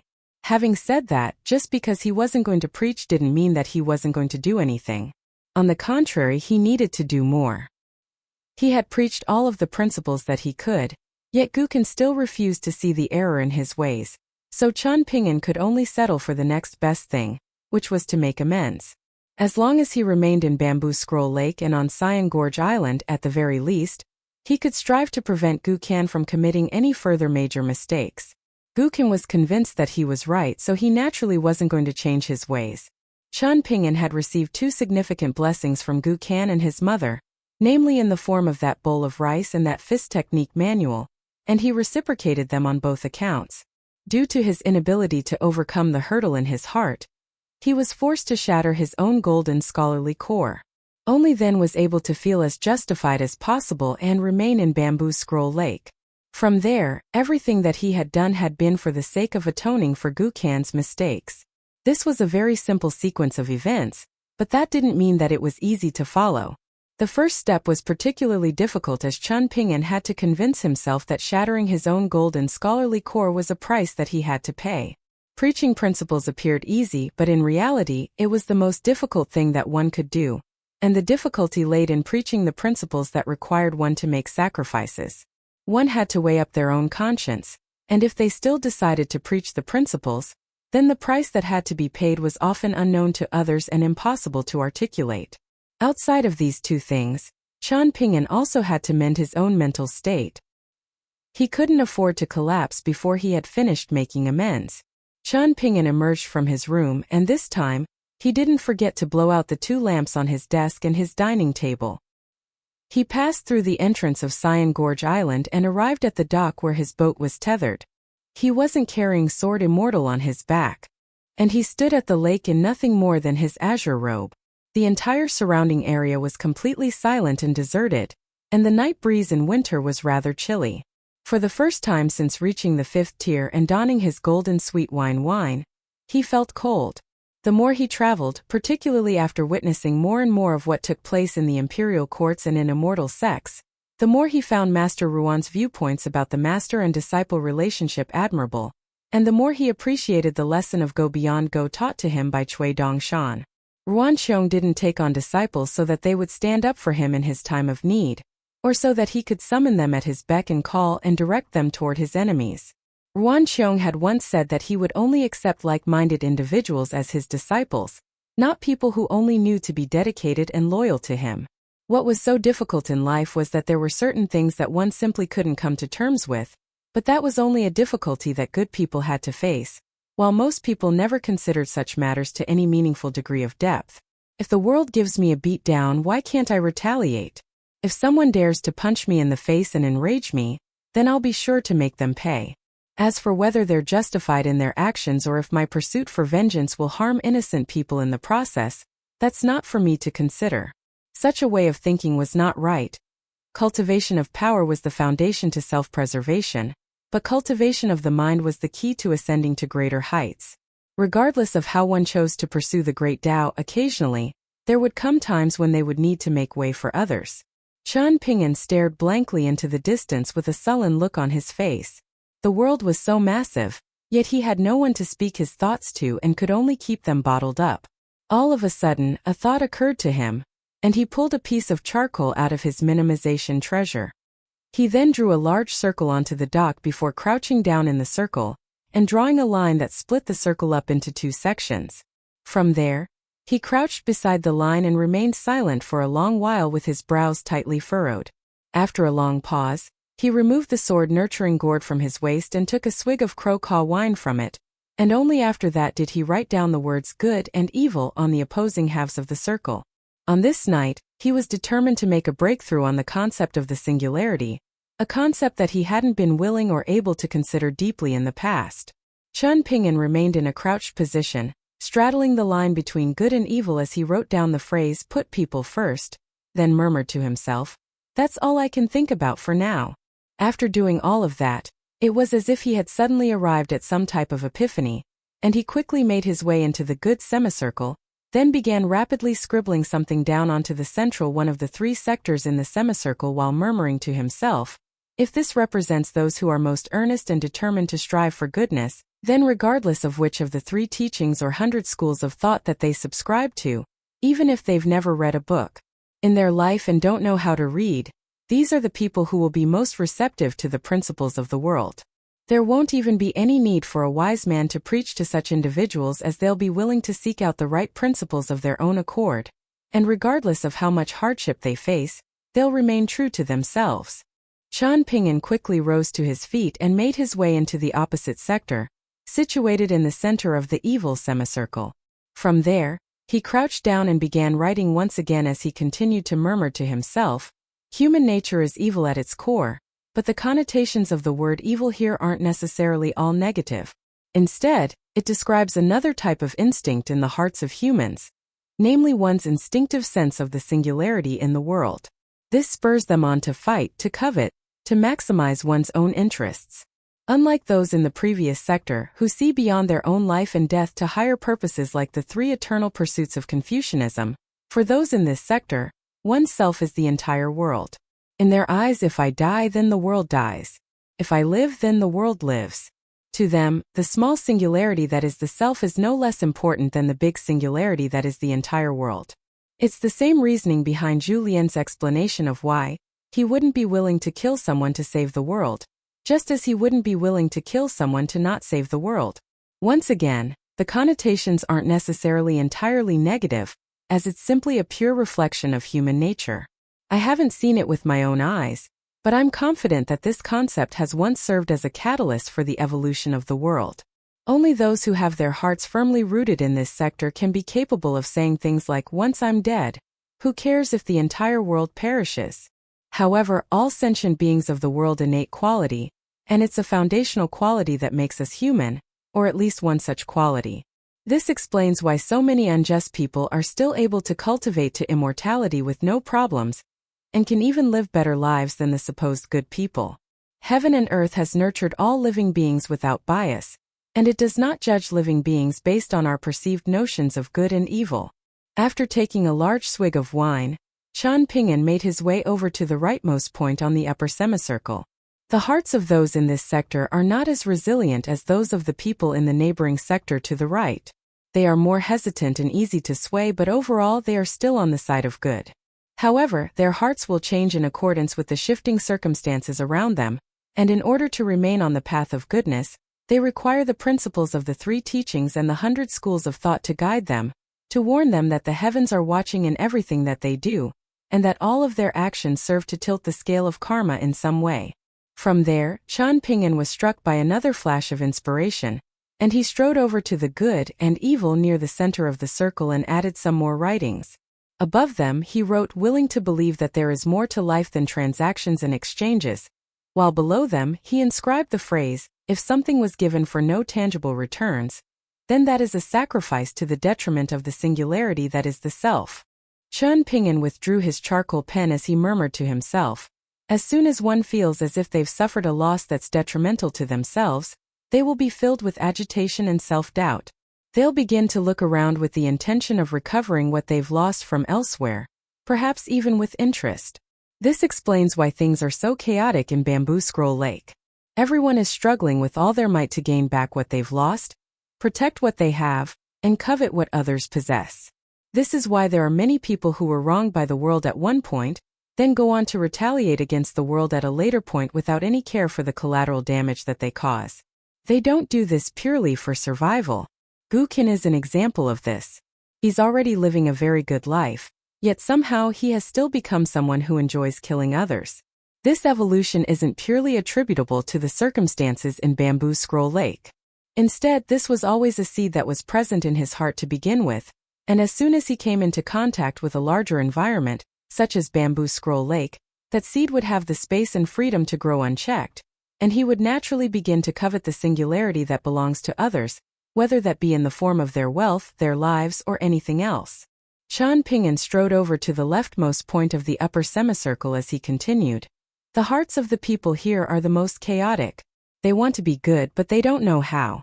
They want to be evil but they don't dare. These are the people that would be the most likely to regard principles as useless hindrances, and even though they're on the good half of the circle, they could just as easily fall into depravity and evil. That's why there are so many pretentious false gentlemen in this world. According to Buddhist scriptures, even the Buddha himself was worried about the arrival of the degenerate age of Dharma. The people in this sector live perhaps the most laborious lives of all, constantly resigned to wherever the tide takes them. I once said to Gukin that the freedom of all powerful individuals is derived from their ability to protect this sector of people so that they don't have to worry about those in the central sector of the lower semicircle, and so that they don't have to worry about everything that they've worked so hard to create and accumulate being destroyed in the blink of an eye.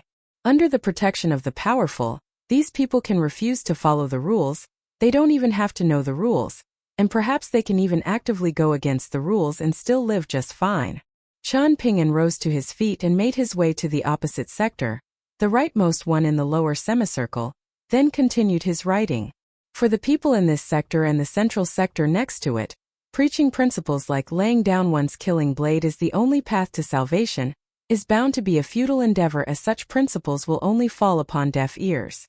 The leftmost sector of the lower semicircle was still empty, but Chan Ping'an's complexion was already deathly pale, and it seemed that he had already completely and utterly exhausted himself. He took a large swig of wine, then struggled to his feet in an unsteady fashion, and at this point, the piece of charcoal in his hand had already been whittled down to only the size of a fingernail. Even after taking a moment to compose himself, his fingers were trembling too badly for him to continue his writings. He took a deep breath, then raised a hand with some difficulty to wipe the sweat from his forehead before making another attempt to continue his writings, but he had only just begun to bend down when he abruptly collapsed onto his backside. He set his sword-nurturing gourd onto the ground with one hand while simultaneously opening the fingers of his other hand, allowing the small piece of charcoal left in his grasp to roll onto the ground. From there, he simply laid on his back on the dock. Confucians advocate for the concept of empathy, while Buddhists preach kindness, but both of those ideals are very difficult to achieve in the world that we live in. Instead, the concept of the sincere heart first proposed by the second sage and the notion of returning to a simple childlike state of mind proposed by the Tao ancestor seem to be more. Chan Ping'an's voice trailed off here as he struggled arduously to his feet, then backed out of the incomplete circle. He stared intently at the circle, then focused his gaze on the good and evil that he had first inscribed onto the ground at the center of the circle. He reached out an unsteady, trembling hand, as if he wanted to grasp the entire circle. At this point, he barely even knew what he was saying himself, and he was completely immersed in his own thoughts. Is it plausible to cast aside concepts of good and evil altogether, and only consider the differences between humans and divinity and the fundamental nature of humans? Otherwise, this circle still struggles to stand up on its own. That requires elevation. I can no longer be bound to the principles laid out in books or even the principles of Confucianism to purely expand this circle. Instead, I need to go higher. If that's the case, then it makes sense to me now. Things are not like what I had previously thought at all. It's not that the principles of the world have different barriers to entry. Instead, I must walk around this circle and constantly be looking. Just because there are differences in mentality in humans, doesn't mean that certain mentalities are superior or inferior to others. The objective of the sages of the three teachings is not to make everyone the same. Instead, it's to take all of these different mentalities and draw them into their most desirable sectors. If I don't go looking higher and don't walk around this circle for now. If, instead, I look at the sequential order of things and take a step back, and instead of looking at the hearts of man, I look solely at the true fundamental state of the world, then the principles of Confucianism are designed to expand and stabilize the foundation of this world, while Taoists aim to elevate this world so that us humans can transcend beyond all other living sentient beings. Qian Pinyin closed his eyes as he pulled out a bamboo slip, one that was etched with the bleak, yet mesmerizing writing of a great Confucian scholar. At the time, he had only felt like his thoughts had been strange, yet clear, but looking back at them now, it seemed that by pursuing those thoughts deeper, he had been able to glean some of the fundamental truths of Taoism. In a pond of water, an ant clings to a lily pad for dear life, thinking that they are trapped in an inhospitable world with no safe haven for survival. Only after the pond dries does the ant realize that it can actually go anywhere that it so wishes. Taoists wish for us humans to not be like unintelligent creatures like ants. Instead, we must look at this world from a higher vantage point and differentiate ourselves from the animals and plants of the natural world. What about Buddhists? Qian Pinyin reached out to draw a circle with both hands, then continued. They work in tandem with the breadth of Confucianism and the depth of Taoism to combine all of the worlds seamlessly into one. Does this mean that I know a little about that singularity now? Qian Pinyin's voice trailed off here, and he fell back with a dull thud, completely spent. He closed his eyes as tears streamed down from his cheeks, and he wiped a hand over his own face, then raised it above himself. He peered through the gaps in his fingers with tear-filled eyes in a half-conscious, half-asleep state. He was already exhausted to the extreme, yet deep down his heart was filled with elation, and he murmured to himself, "When the dark clouds clear, both the sky and the sea are revealed to be as bright and clear as ever." From there, he slowly closed his eyes and fell asleep with a faint smile on his face. For the first time, Qian Pinyin was able to enjoy a deep and blissful sleep on Cyan Gorge Island, and he did so in the large circle that he had drawn onto the dock. Some time later, an azure-robed man and a stunning green-robed woman with her hair arranged into a ponytail arrived at the dock, almost at the exact same time. The two of them didn't communicate verbally with one another. In fact, not even any eye contact was established between the two. One of them was Zhong Kuei, who had failed to return the letter that Qian Pinyin had sent to Peace and Tranquility Mountain, but had come all the way to visit Qian Pinyin in person. He picked up what little remained of the piece of charcoal that had fallen out of Qian Pinyin's hand, then crouched down beside the leftmost sector of the lower semicircle that had been left blank. He wanted to write something but was hesitant about what to write. However, not only was he not frustrated by this predicament, his eyes were alight with a smile as he mused. A tall mountain stands up ahead. Will I, a former noble scholar, be forced to walk around it? Ruan Xiu remained standing outside of the circle at the end of one of the lines, snacking on some new pastries that she had purchased from Green Parasol City as she remarked in a slightly muffled voice. He was still yet to articulate the differences between humans and divinity.